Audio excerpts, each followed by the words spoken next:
नमस्कार, स्वागत है आप सभी का एक बार फिर लाइव सेशन में। Welcome to this session. I hope you people are doing good. ठीक हो, मस्त हो, बेहतरीन हो। Good evening everyone, good evening. Atharv, Aman, RJ gaming, Akrishi होगा, आकृषि, सत्यरंजन साहू, कहां थे भाई साहब? Manav, Prince and many others. Good evening everyone, good evening. तो फटाफट से चैट में बताएंगे, am I audible and visible to you guys? क्या मैं आपको बेहतरीन तरह से दिखाई सुनाई दे रहा हूं? Just let me know this. Am I audible and visible? क्या मैं आपको दिखाई सुनाई दे रहा हूं? और अगर दिखाई सुनाई दे रहा हूं तो फिर शुरू करते हैं। आज हमारे पास में चैप्टर है क्लास 10th सिविक्स का चैप्टर का नाम फेडरलिज्म। नहीं चलोगे? नाराज हो? ठीक है, अभी मना लेते हैं, रुको। तो चैप्टर का नाम है federalism chapter, class 10th civics का chapter 2। Again I would say one of the most interesting chapter. ठीक है, अरे सर यही तो आपका खेल है, हर चैप्टर में बोल देते मोस्ट इंटरेस्टिंग। सारे चैप्टर इंटरेस्टिंग होते हैं क्या? जी हाँ होते हैं, अगर इंटरेस्टिंग तरीके से पढ़ा जाए और पढ़ाया जाए तो। ठीक है, तो ये जो चैप्टर है आज पूरा का पूरा रिवाइज करेंगे।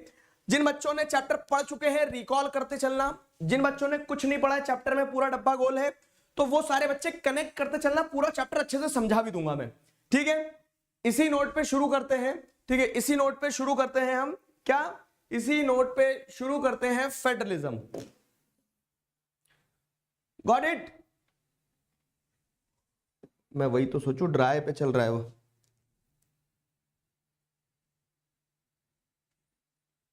ठीक है, ओके। और जो बच्चे ढेर सारी बधाइयां पहुंचा रहे हैं ट्रक भर के, थैंक्स अ लॉट।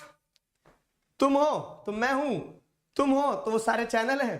तो इस कारण से क्या है, same to you, again to you, return to you type से कहानी है। तो we finally made it. 100K हो गए हमारे द सोशल ब्रेन्स वाले चैनल पर। और अब अगला माइलस्टोन हमें इस चैनल पे, जिस पे भी आप लाइव देख रहे हो, 500K अगला माइलस्टोन रहेगा। 500K पे इस चैनल को पहुंचाना है। All depends on you. कब तक हो जाएगा मुझे नहीं पता, लेकिन 500K होगा ये जरूर पता है मुझे, और बहुत जल्दी होगा। ठीक है, शुरू करते हैं। Thank you, thanks a lot, बहुत बहुत सारा शुक्रिया। जितनी सारी ट्रक भर के बधाइयां और उतनी सारी शुक्रिया। ठीक है, चलिए शुरू करें। All set? सारे बच्चे आ भी गए, तो let us start with this now. One shot revision में आज हम फेडरलिज्म चैप्टर पढ़ने वाले हैं। तो राम राम भाई सारे ने। आज हम हमारे 10 डेज चैलेंज के डे नंबर 7 पर आ गए हैं। 3 और बचे बस, 10 चैप्टर, आधा सिलेबस कंप्लीट। ठीक है, आधे से ज्यादा सिलेबस कंप्लीट हो जाएगा अगले 3 दिन में। तो फेडरलिज्म चैप्टर जो है हमारा, ये जो चैप्टर है, इस चैप्टर को आज हम पढ़ने वाले 8:45 पे कॉन्स्टिट्यूशनल डिजाइन पढ़ेंगे, क्लास 9, बी प्रिपेयर्ड। तो अगर हम शुरू करें यहां से, तो इंट्रोडक्शन की बात की जाए, चैप्टर है क्या? फेडरलिज्म चैप्टर जो है, इसका एक बोलते ना टीजर जो है, वो आपने पावर शेयरिंग वाले चैप्टर में ही देख लिया था। Different forms of power sharing है। उन different forms of power sharing में एक फॉर्म ऑफ पावर शेयरिंग होता है when power is shared among different levels of government, union state और central government, sorry union state और लोकल गवर्नमेंट। तो यहां पे जैसे अगर आप देखोगे तो different forms of power sharing होती है। तो जब डिफरेंट लेवल्स के बीच में पावर शेयर होती है तो उसे federal form of power sharing भी कहा जाता है। और वो जो federal form of power sharing होता है, वही पूरा का पूरा एक चैप्टर बन के आया है। तो फेडरलिज्म क्या है, उसका मीनिंग, उसके फीचर्स, अलग अलग तरह के फेडरेशंस होते हैं, कमिंग टुगेदर, होल्डिंग टुगेदर, वो, और उसके बाद में पूरा चैप्टर 3 टायर्स पे है। ठीक है, फेडरलिज्म क्या है? When power is shared among 2 और more than 2 tiers of government. ठीक है, तो वही आप जैसे देख रहे हैं, तो मल्टीपल टियर्स ऑफ गवर्नमेंट, तो वैसे ही मल्टीपल टियर्स यहां पे भी हैं चैप्टर के। मात्र आपको 3 ब्रॉड टॉपिक देखना है। आप पहले, मतलब ऐसे टॉपिक तो बहुत सारे, लेकिन हम उसको 3 में अपन वो कर देते हैं कि सबसे पहले आप क्या देखेंगे? सबसे पहले आप देखेंगे फेडरलिज्म होता क्या है, उसके फीचर्स, उसका मीनिंग, उसके टाइप्स। अब फिर आपको देखना क्या इंडिया एक फेडरल कंट्री है, तो देखेंगे कि जो फीचर है वो इंडिया में मैच हो रहे हैं क्या। अब इंडिया अगर एक फेडरल कंट्री बन गया तो सिर्फ फीचर्स से काम नहीं चलेगा ना। सिर्फ गाड़ी खड़ी कर लेने से आप ड्राइवर थोड़ी ना बन जाओगे, सीखना पड़ेगी। तो what makes India a federal country? ठीक है, तो इंडिया में फेडरलिज्म कैसे प्रैक्टिस की जाती है, India is a federal country, yes India is a federal country, और उसके बाद में इंडिया में फेडरलिज्म को प्रैक्टिस कैसे किया जाता है वो दूसरा टॉपिक, और तीसरा टॉपिक जो रहेगा वो रहेगा डिसेंट्रलाइजेशन इन इंडिया, कि इंडिया में थर्ड टियर ऑफ गवर्नमेंट भी ऐड किया गया 1990s के बाद में लोकल गवर्नमेंट का, तो लोकल गवर्नमेंट क्या है वो। तो ये थी हमारे चैप्टर की डैश, क्या ये थी हमारे चैप्टर की रूपरेखा, ठीक है। अब आगे बढ़ते हैं, चैप्टर स्टार्ट करते हैं। चैप्टर स्टार्ट करने से पहले पहला सवाल ये रहा आपकी स्क्रीन पर, पोल।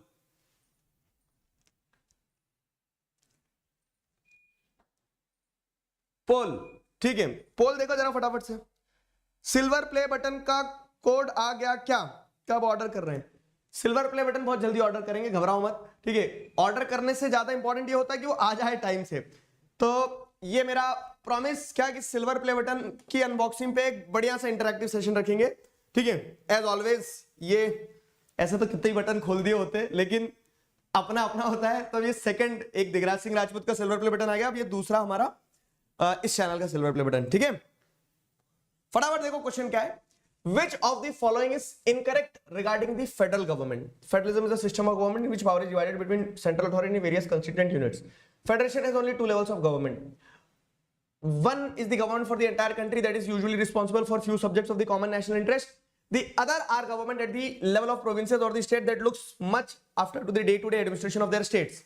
तो the right answer फटाफट से लगाओ, मैं तो दे दिया अपना आंसर फटाफट। 1200 बच्चे के राउंड बच्चे हैं और वोट अभी तक 600-700 नहीं दिए। वोट दो जरा, अपने शक्तियों का इस्तेमाल करो, तुम्हारे पास वोटिंग ऑप्शन है, फाइन। तो यहां पे जिस अगर आप देखोगे तो the right answer is B, federation has only 2 levels of government. ना जी ना, क्या कि फेडरलिज्म की डेफिनेशन ही ये बताती है कि एक फेडरल कंट्री क्या होती है जिसमें 2 और more than 2 tiers of government. 2 तो मिनिमम है, 2 से ज्यादा भी होगा तो भी बढ़िया है, 2 से ज्यादा भी होगा तो भी बढ़िया है, समझ गए? Got it, B is the right answer. चलो इसी नोट पे शुरू करते हैं फेडरलिज्म को। क्या है तो सबसे पहले फीचर, अगर मतलब फेडरलिज्म का मीनिंग समझे तो मीनिंग ये है कि बेल्जियम और श्रीलंका के एग्जांपल से रिकॉल करो जो आपने प्रीवियस चैप्टर में पढ़ा था कि बेल्जियम एक फेडरल कंट्री नहीं है, सॉरी बेल्जियम एक फेडरल कंट्री था और श्रीलंका एक फेडरल कंट्री नहीं है। क्यों? क्योंकि बेल्जियम में पावर शेयर करी, हमने देखा कि उन्होंने अपने कॉन्स्टिट्यूशन में 4 बार अमेंडमेंट किए, ठीक है। सेंट्रल और स्टेट के बीच में पावर शेयर होगी, states are not subordinate, they have their own area of jurisdiction, ठीक है। श्रीलंका में क्या है, श्रीलंका में लताड़ लगाई और उन्होंने क्या कर दिया कि सब सिनालास के अंडर में रहेंगे, कोई पावर आवर शेयरिंग नहीं होगी, पिटाई हो जाएगी। तो आपको क्या देखने को मिल रहा है कि power sharing among different levels of government is federalism. तो वही सिंपल चीज है कि federalism is a system of government in which the power is divided between a central authority and various constituent units। तो वो 2 और more than 2 भी हो सकते हैं, जैसे कहीं कहीं सिर्फ सेंट्रल गवर्नमेंट और स्टेट गवर्नमेंट होता है, वो भी फेडरल कंट्री, और कहीं कहीं central government, state government, local government होता है, वो भी एक फेडरल कंट्री है, समझ गए? तो ये केस रहता है। रीजन, अब ये बताओ पावर शेयर करना क्यों जरूरी है? क्यों? क्योंकि दिखती बात है कि डाइवर्स ग्रुप है, तो डाइवर्स ग्रुप अपने अपने आप को अकोमोडेट कर पाए। इसके लिए क्या होता है, इसके लिए आप जैसे देखोगे डाइवर्स ग्रुप अपनी अपनी इंटरेस्ट को अकोमोडेट कर पाए, इसके लिए उन्हें पावर देना बहुत ज्यादा जरूरी है, उन्हें पावर देना बहुत ज्यादा जरूरी है। तो this is the essence of power share, this is the essence of power sharing among levels of government which is known as federalism, ठीक है। 3 लेवल्स ऑफ गवर्नमेंट, बेल्जियम में भी 3 लेवल ऑफ गवर्नमेंट था, सेंट्रल, स्टेट और एक community government था। मतलब उसको आप स्पेसिफिकली लेवल ऑफ गवर्नमेंट नहीं कहेंगे, लेकिन वहां पे भी पावर शेयर हो रही, क्योंकि कम्युनिटी गवर्नमेंट क्या है, it was a type of power share among different social groups, it was not among the level of government. समझे? समझ गए ना? उसको लेवल में मत जोड़ो वो, क्योंकि community government was the power share among different social groups, ठीक है। तो ये हो गया। अब अगर हम देखें तो दिन है तो रात है, अच्छा है तो बुरा है, तो वैसे ही फेडरलिज्म है, फेडरलिज्म में जहां पावर शेयर हो रही है। अब श्रीलंका में पावर शेयर नहीं हुई, तो श्रीलंका में किस तरह की गवर्नमेंट थी, श्रीलंका में कैसा सिस्टम था? तो अगर जैसे हम देखें तो जब श्रीलंका में पावर शेयर नहीं हुई तो श्रीलंका में यूनिटरी फॉर्म ऑफ गवर्नमेंट थी। Unitary form of government is the opposite of federal form of government.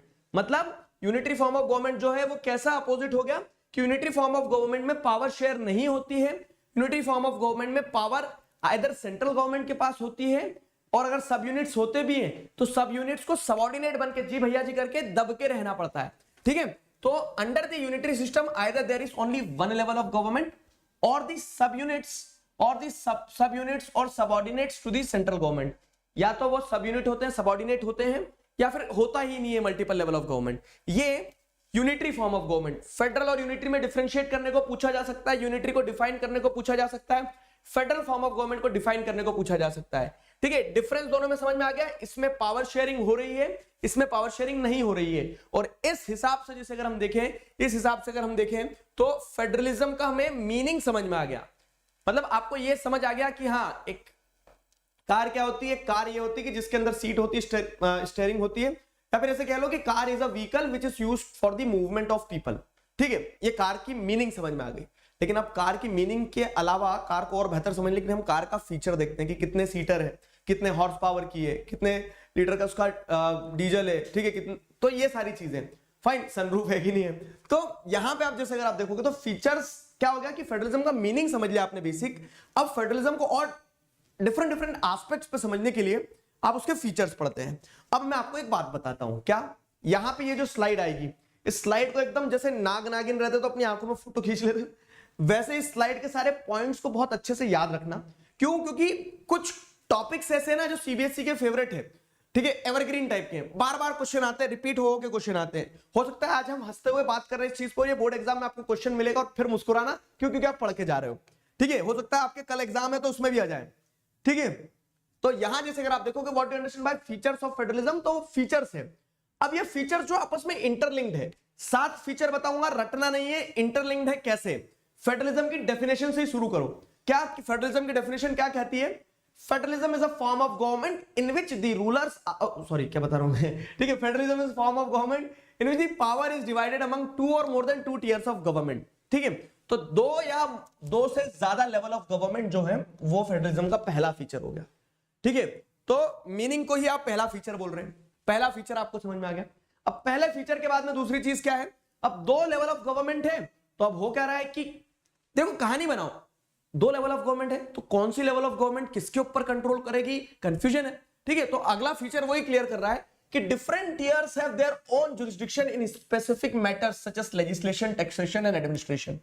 मतलब आप देश देखोगे तो हमारा देश है, हमारे देश में आपको क्या देखने को मिल रहा है कि आप यहां रह रहे हो। ठीक है, आप यहां रह रहे हो तो ये पूरे सेंट्रल गवर्नमेंट के एरिया में भी रह रहे हो आप, और आप जहां रह रहे हो वो कोई एक स्टेट भी है। तो different tiers of government are governing the same citizen. मैं भारतीय व्यक्ति हूं एक, ठीक है, भारतीय हूं, साथ ही साथ में मध्य प्रदेश में भी रह रहा हूं। ठीक है, तो मैं भारत का भी पार्ट हूं, मध्य प्रदेश का भी पार्ट हूं, मध्य प्रदेश भारत से अलग थोड़ी ना है। तो अब क्या हो रहा है कि different tiers of government are governing the same citizen. व्यक्ति वही है, लेकिन मुझे पासपोर्ट बनवाना है तो मुझे किसके पास जाना पड़ेगा? सेंट्रल गवर्नमेंट के पास में। और मुझे क्या करना है? पुलिस स्टेशन में जाके कंप्लेंट लिखवाना कि सर बच्चे पढ़ नहीं रहे, ठीक है, क्लास में, तो क्या होगा? तो वो मैं स्टेट गवर्नमेंट के पास जाऊंगा, मध्य प्रदेश पुलिस के पास जाऊंगा। तो अब क्या हो रहा है ना कि मध्य प्रदेश पुलिस जो है मेरे डे टू डे एडमिनिस्ट्रेशन के मुद्दों को निपटा रही है। पासपोर्ट से जुड़ा हुआ मुद्दा आया जो थ्रू आउट द कंट्री एक लेवल पे समझना होगा, तो उसके लिए सेंट्रल गवर्नमेंट के पास में पावर है वो। तो यहां पे वही समझना होगा कि different tiers of government are governing the same citizens but they have different areas of jurisdiction. Jurisdiction मतलब दायरा जो है ना, किस चीज का दायरा जो है? लॉ बनाने का। ठीक है, लेजिस्लेशन, टैक्सेशन, एडमिनिस्ट्रेशन की जो पावर है डिफरेंट टियर्स ऑफ गवर्नमेंट की, ये जो पावर है वो डिफरेंट डिफरेंट है। डिफरेंट टियर्स ऑफ गवर्नमेंट की ये जो पावर है ये डिफरेंट डिफरेंट है। समझ गए? ये चीज होती है, different tiers of government govern the same citizen but they have different areas of jurisdiction. तीसरा पॉइंट अब देखो क्या है कि हाँ सर 2 टियर्स ऑफ गवर्नमेंट होना चाहिए और वो आपस में ना लड़े, इसके लिए एरिया ऑफ जुरिसडिक्शन अलग अलग देता। लेकिन अगर लड़ बैठे तो इसके लिए हमने क्या करा है? तीसरा पॉइंट वही कहानी में जोड़ रहे हैं, क्या कि jurisdiction of different levels of government are specified in the constitution. तो किसका क्या एरिया होगा उस पर लड़ाई ना करें, इसके लिए हमने स्पेसिफाई कर दिया है। एक फेडरल कंट्री में ये एक प्रोविजन होगा, एक फीचर होगा। ये एक फेडरल कंट्री का क्या देखने को मिल रहा है आपको? फेडरल, जैसे अगर डिस्क्रिप्शन देने को आ गया कि describe a federal country, what are the features, तो तीसरा फीचर ये भी होगा कि जो जुरिसडिक्शन, एरिया ऑफ जुरिसडिक्शन है, the power to make laws है। ठीक है, टियर मतलब लेवल होता है, टियर मतलब लेवल होता है। जो पावर टू मेक लॉज है वो रिटन है कॉन्स्टिट्यूशन में, संविधान में लिखा हुआ है कि कौन किसके ऊपर कानून बनाएगा। ठीक है, jurisdiction of different levels of government are specified in the constitution. ठीक है, लिख दिया कॉन्स्टिट्यूशन में, मान लो मैंने आपको लिख के दे दिया कि हाँ यही पढ़ना है, नहीं पढ़े फेल हो गए। ठीक है, तो क्या, अगर मान लो यहाँ पे लिख दिया आपने कि जुरिसडिक्शन जो है वो क्लियरली स्पेसिफाइड है कॉन्स्टिट्यूशन में, उसके बावजूद भी अगर लड़ पड़े सेंट्रल और स्टेट लड़ पड़े आपस में, एक दूसरे की चोटी खींचने लगे, तब क्या करोगे आप? ठीक है, तब फंडामेंटल प्रोविजन जो है ना, ये आप इसीलिए मतलब कि चीजें बदली ना जा सके, एक बार लिख दिया है तो वो पत्थर की लकीर हो जाए। पत्थर की लकीर इन द सेंस कि वो that should not be easy to change, ऐसा नहीं है कि आज लिख दिया कल मिटा दिया। ठीक है, तो जो लिखी है चीजें, फंडामेंटल प्रोविजन जो है, they can not be change unilaterally, कोई बदल नहीं सकता। जो कॉन्स्टिट्यूशन में लिखा है वो ऐसे बहुत आसानी से नहीं बदल सकते हो, बदल सकते हैं लेकिन बहुत आसानी से नहीं। Consent of both the levels of government is required. जब both the levels of government के बीच में पावर शेयरिंग अरेंजमेंट बैठा रहे हो, तो अगर कुछ बदलना है तो दोनों लेवल ऑफ गवर्नमेंट की रजामंदी चाहिए रहेगी। ठीक है, both the level of government का कंसेंट चाहिए रहता है। ठीक है, अब अगर मान लो सारी चीजें समझ में आ गई सर, 2 लेवल्स ऑफ गवर्नमेंट है, दोनों के एरिया ऑफ जुरिस्डिक्शन अलग अलग है, कॉन्स्टिट्यूशन में भी लिख दिया, और कॉन्स्टिट्यूशन में लिखने के बाद में कोई एक लेवल ऑफ गवर्नमेंट बदल भी नहीं सकती, चलो मान लिया। इन सारी चीजों के बावजूद भी अगर लड़ाई हो गई तो तब क्या आएगा? तब आता है सुप्रीम कोर्ट। ठीक है, एक फेडरल कंट्री में डिस्प्यूट ना हो इसके लिए सारी चीजें क्या होती है? रिटर्न में होती है। लेकिन इन केस, वर्स्ट केस, ठीक है, इन केस अगर लड़ाई हो गई, ठीक है, तो the Supreme Court acts as an umpire if dispute arise between different levels of government. अगर डिफरेंट लेवल ऑफ गवर्नमेंट के बीच में लड़ाई हो जाती है अगर, तब सुप्रीम कोर्ट जो होता है तो एक एम्पायर की तरह काम करता है। सुप्रीम कोर्ट दोनों के डिस्प्यूट रिजोल्यूशन में एम्पायर की तरह काम करता है। The Supreme Court acts as an umpire if the dispute arises between the different levels of government. ठीक है, तो सोर्सेज ऑफ रेवेन्यू जो है, sources of revenue of each level of government are clearly specified to ensure its financial autonomy. अब ये पांचों point की कहानी समझ में आई तो give me a thumbs up. कहानी बनाए, 2 टीयर्स ऑफ गवर्नमेंट होगी, अगर वो लड़ बैठेंगी किस चीज पे कि कौन किस पे पावर रहेगा, तो उसके लिए उनके डिफरेंट एरियाज ऑफ जुरिस्डिक्शन अलग अलग है। अब अगर मान लो डिफरेंट एरियाज ऑफ जुरिस्डिक्शन अलग अलग हैं, तो भी डाउट तो रहेगा, डर तो रहेगा उन्हें। इसके लिए हमने लिख के दे दिया, अगर लिख के भी दे दिया फिर भी लड़ लिए तो हमने सुप्रीम कोर्ट बना दिया है। समझ गए? तो 1 2 3 4 और ये 5, ये पांचों पॉइंट को अपन ने क्या कर दिया, मतलब लिख के भी दे दिया और उसको एक तरफ से बदल नहीं सकते। Fundamental provisions can not be change unilaterally, और अगर चेंज कर भी दिया तो सुप्रीम कोर्ट है। तो ये पांचों पॉइंट की एक कहानी बना ली। अब छठवां पॉइंट आपको क्या ध्यान रखना है? ठीक है, लेजिस्लेशन मतलब लॉ बनाना, जुरिस्डिक्शन मतलब the area over which, area in the sense मतलब एरिया लिटरल टर्म्स में जमीन वाला एरिया मत लो। जैसे jurisdiction in terms of legislation, तो किन किन चीज पे सुप्रीम कोर्ट लॉ बना, सेंट्रल गवर्नमेंट लॉ बना सकती है, तो वो सेंट्रल गवर्नमेंट का जुरिस्डिक्शन हुआ लॉ बनाने का। Jurisdiction literally means the area to act upon, मतलब आप कहां इंटरफेयर कर सकते हो, कहां पे इंटरवीन कर सकते हो, वो जुरिस्डिक्शन होता है। ठीक है, तो अब जैसे आप देखेंगे तो सोर्सेज ऑफ रेवेन्यू जो है, छठवां पॉइंट, दोनों लेवल के सोर्सेज ऑफ रेवेन्यू है, वो क्या होते हैं? क्या होता है? Sources of revenue each level of government are clearly specified. अब क्योंकि हो क्या रहा है ना, सबको देश चलाना है, मतलब सेंट्रल गवर्नमेंट को अपना पूरा देश चलाना है, स्टेट गवर्नमेंट को अपना पूरा राज्य वाला हिस्सा चलाना है, सबको गवर्न करना है। और एक चीज समझना, finance is the lifeline of any organisation. क्यों? क्योंकि बिना फाइनेंस के आदमी हेल्पलेस है। ठीक है, तो यहां पे आप जैसे देखेंगे तो सोर्सेज ऑफ रेवेन्यू, रेवेन्यू तो दोनों लेवल ऑफ गवर्नमेंट को चाहिए ना, किसी को भी काम करना है, कल को मुझे ही काम करना है, तो finance is the lifeline of an organisation. तो अब वो पैसा कहां से आएगा? तो पैसा इसीलिए क्या है कि दोनों लेवल ऑफ गवर्नमेंट को क्लियरली स्पेसिफाई कर दिया गया, क्या कि सेंट्रल गवर्नमेंट कहां से पैसा ले सकती है टैक्स लगा के, स्टेट गवर्नमेंट कहां से ले सकती है, ताकि वो दोनों अपना अपना ऑपरेशंस को चलाए रखे। ठीक है, ठीक, तो sources of revenue of each level of government are clearly specified. और 7th फीचर जो है फेडरलिज्म का, वो क्या है कि एक फेडरल सिस्टम जो होता है तो उसके डुअल ऑब्जेक्टिव होते हैं, 2 ऑब्जेक्टिव होते हैं एक फेडरल सिस्टम के, और वो 2 ऑब्जेक्टिव क्या है कि एक फेडरल कंट्री में जो पावर शेयर की जा रही है उसका पहला ऑब्जेक्टिव है कि वो सेफगार्ड और प्रमोट करे यूनिटी ऑफ कंट्री को। पावर आपने शेयर कर दी तो उससे क्या है कि जो आपने जिनके साथ पावर शेयर करी वो आपके साथ रहना पसंद करेंगे, समझ में आया? क्योंकि उन्हें भी लगेगा कि यार हमारा भी कुछ हक है उसमें। तो to safeguard and promote the unity of country, पहला पॉइंट हो गया। दूसरा, टू अकोमोडेट रीजनल डाइवर्सिटी। ठीक है, टू अकोमोडेट रीजनल डाइवर्सिटी मतलब क्या है कि पावर शेयर करके आप जो अलग अलग ग्रुप है उन सबको पावर दे दे रहे हो, तो यूनिटी इंश्योर कर ली, और यूनिटी इंश्योर करने के साथ साथ आपने देख लिया कि वो अलग है लेकिन फिर भी आपके साथ है। तो फेडरलिज्म 2 चीजें कर रहा है, eight the same time it is safeguarding and promoting the unity of country, along with that it is accommodating the regional diversity. So these are the features of federalism. ये फेडरलिज्म के features हैं। बताओ यहां तक चीजें clear है? तो हमने एक बहुत बड़ा पार्ट चैप्टर का कंप्लीट कराया अभी। ये मीनिंग और फीचर, इस पे क्वेश्चन बनते हैं। पावर शेयरिंग इन फेडरलिज्म में देखो, पावर शेयरिंग किसी भी तरह की हो सकती है। क्या कि आप पावर को डिफरेंट ऑर्गन्स के बीच में शेयर कर रहे हो तो वो horizontal form of power sharing होगी, लेकिन स्पेसिफिकली जब डिफरेंट लेवल्स ऑफ गवर्नमेंट में पावर शेयर कर रहे हो तो वो फेडरलिज्म होता है। ठीक है, federalism is a type of power sharing. Yes yes yes yes बिल्कुल। क्या समझ नहीं आया? सरफराज अली बताओ बाबू, बताओ। ज्यूरिसडिक्शन का मतलब एक बार फिर बता दे रहा हूं मैं, ठीक है। ज्यूरिसडिक्शन का मतलब बाबू सिंपल सी चीज है कि the area to act upon, जैसे हम क्या कह रहे हैं ऐसे समझना।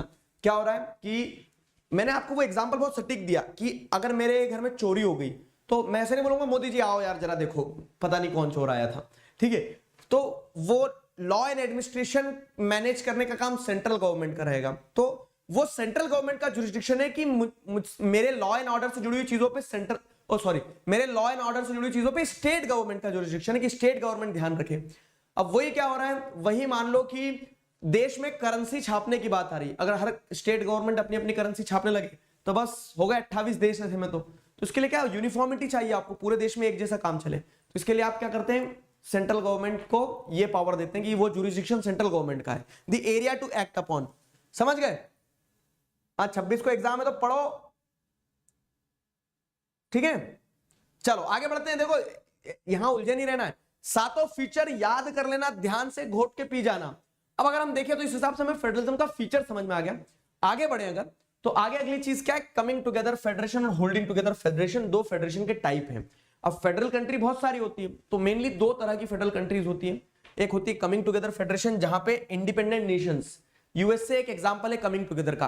कमिंग टुगेदर, ठीक है, 1 2 3 4 ये जो मल्टीपल नेशंस थे, ये मल्टीपल नेशंस थे, स्मॉलर यूनिट्स थे, ये एक साथ आए, ठीक है, ये एक साथ आ रहे हैं, दे आर कमिंग टुगेदर, ठीक है, these multiple nations are coming together. एक साथ आके इन्होंने क्या कर लिया, एक बड़ा यूनियन बना लिया, ठीक है। तो एक तेरा एक मेरा, ठीक है, एक तेरा एक मेरा करके इन्होंने एक बड़ा यूनियन बना लिया। तो ये जो बड़ा यूनियन बना है तो ये कमिंग टुगेदर फेडरेशन का एग्जांपल रहेगा। अब इसमें क्या होता है ना कि जितने भी कॉन्स्टिट्यूएंट यूनिट्स थे, जिनने आके यूनियन बनाया है, उन सबके पास बराबर पावर होती है, ठीक है। तो independent states joining two form a larger nation, each state is having equal power. Example हो गया यूएसए। वैसे अगर आप देखेंगे होल्डिंग टुगेदर फेडरेशन होता है, कमिंग टुगेदर में एक साथ आ रहे थे, होल्डिंग टुगेदर में कोई होल्ड करके रख रहा है। कौन होल्ड करके रख रहा है? तो होल्डिंग टुगेदर में जो रहता है ना, तो एक सेंट्रल गवर्नमेंट रहती है, वो सेंट्रल गवर्नमेंट क्या करती है, स्टेट्स बना देती है और उन स्टेट्स को थोड़ा थोड़ा पावर दे देती है। पावर देने से होगा क्या, उनको ऐसा लगेगा कि हाँ हम यूनिटी में है, हमें भी कुछ हक मिला है, ठीक है, हमारी रीजनल डाइवर्सिटी को भी अकोमोडेट करने की कोशिश की गई है और एट द सेम टाइम वो एक यूनियन का पार्ट भी है। तो इंडिया एक फेडरल कंट्री है। क्यों? क्योंकि यहां आपको देखने को मिल रहा है कि सेंट्रल गवर्नमेंट सबसे ज्यादा पावरफुल है, उसने स्टेट्स को थोड़ी थोड़ी पावर देके रखी है। कुछ स्टेट के पास ज्यादा पावर है, कुछ स्टेट के पास कम पावर है, ठीक है। तो ये होल्डिंग टुगेदर में एक स्पेसिफिक चीज क्या होती है, अनइवन पावर होती है, ठीक है, अनइवन पावर होती है। चलो बढ़िया, अगला सवाल। अगला सवाल क्या है कि फीचर समझ में आ गया, टाइप्स ऑफ फेडरेशन समझ में आ गया, मीनिंग समझ में आ गया। तो चैप्टर का जो इंट्रोडक्टरी पार्ट था, जो थ्योरी वाला पार्ट था, मीनिंग क्या है, फेडरलिज्म, यूनिटरी गवर्नमेंट क्या होती है, फीचर्स क्या है, कमिंग टुगेदर और होल्डिंग टुगेदर फेडरेशन क्या है। क्वेश्चन बनता है डिफरेंशिएट करो कमिंग टुगेदर और होल्डिंग टुगेदर में। कमिंग टुगेदर को डिफाइन करने के लिए पूछ लिया जाता है, होल्डिंग टुगेदर को डिफाइन करने के लिए पूछ लिया जाता है। अब आपने सब कुछ पढ़ लिया तो कैसे ही पूछ लो, ठीक है, हमें किसी बात की चिंता ही नहीं है, ठीक है। ये लो, चलो पोल पोल चिल्ला रहे तो ये पोल लो। Which of the following pair of subject is incorrect? अब हम अगला टॉपिक क्या देखेंगे, इज इंडिया फेडरल कंट्री, या फिर what makes India federal country, क्या हमारा देश फेडरल कंट्री है। तो अब मैंने आपको बोल दिया, एक अच्छे बच्चे की डेफिनेशन ये होती है, उसके फीचर्स ये होंगे कि सुबह टाइम पे उठेगा, ठीक है, अपना होमवर्क कंप्लीट करेगा, मतलब ट्रेडिशनल डेफिनेशन दे रहा हूं मैं, कि आर्ग्यू नहीं करेगा, डिसिप्लिन रहेगा, ठीक है, झूठ नहीं बोलेगा, इंस्टाग्राम नहीं चलाएगा। तो ये अच्छे बच्चों की डेफिनेशन हो गई। फिर आप क्या करोगे, ट्रेडिशनल डेफिनेशन बता रहा हूं, फिर आप क्या करोगे, आप देखोगे क्या मैं एक अच्छा बच्चा हूं, तो इसके लिए आप चेक करोगे, मैं ये भी करता हूं, ये भी करता हूं, ये भी करता हूं, ये भी करता हूं, बधाई हो, मैं एक अच्छा बच्चा हूं, ठीक है। तो वही चीज अब आपको लगाना है कि हमने फेडरलिज्म को समझ लिया। अब हम ये क्या देखेंगे, हमने फेडरलिज्म को समझ लिया, इज इंडिया फेडरल कंट्री। अब हम ये देखेंगे, ठीक है, क्या इंडिया एक फेडरल कंट्री। तो हम वही देखेंगे कि जो सारे फीचर्स ऑफ फेडरलिज्म थे, क्या वो इंडिया में सेट हो रहे, इंडिया के लिए चेक बॉक्स लग रहा है। अगर सारे चेक बॉक्स लग जाएंगे तो yes India is a federal country. समझ गए? अगर सारे चेक बॉक्स लग जाएंगे तो yes India is a federal country. आ जाओ शुरू करें। तो ये क्वेश्चन था, which of the following pair of subject is incorrect, इनमें से कौन सा पेयर ऑफ सब्जेक्ट जो है वो इनकरेक्ट है। तो जैसे अगर आप देखेंगे यहाँ पे क्या हो रहा है, computer software and trade union, क्या हो रहा है ना, देखो ये जैसे police and agriculture, banking and currency. Banking and currency क्या है, ये यूनियन लिस्ट का पार्ट है। यूनियन लिस्ट स्टेट लिस्ट क्या है अभी समझा रहा हूं, ठीक है। पुलिस एंड एग्रीकल्चर को जैसे अगर आप देखोगे तो ये स्टेट लिस्ट का पार्ट है, ठीक है। मैरिज एंड अडॉप्शन जो है, तो marriage and adoption concurrent list का पार्ट है, ठीक है, कॉन्करेंट लिस्ट का पार्ट है। सॉफ्टवेयर और ट्रेड यूनियन दो अलग अलग चीज है। ट्रेड यूनियन कॉन्करेंट लिस्ट का है और सॉफ्टवेयर, कंप्यूटर सॉफ्टवेयर ये रेसिडरी लिस्ट का है, ठीक है। तो ये वाला क्या है, अजीबोगरीब है। C, option C is different, option C is odd one out, तो C is the right answer. Time up कर दिया जाए पोल पे, सी, ठीक है। आ जाओ, तो what makes India federal country, topic के सेंस समझ में ना, what makes India federal country, ठीक है, ठीक है। What makes India federal country, topic की सिग्निफिकेंस समझ में आई,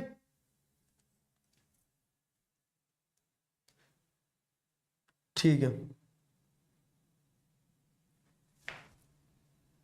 पोल आया तो था, पोल नहीं आया था क्या है? संदीप भैया स्लीप ब्रेक में चले गए थे थोड़ा सा, एक आप निकल गए, आप तुरंत दो, ठीक है, कोई बात नहीं। एक पोल संदीप भैया के नाम बहुत सारी चीजें कर रहे होते ना, he is editing one video, तो उसमें थोड़ा सा फंस गए। चलो, what makes India federal country, what makes India federal country,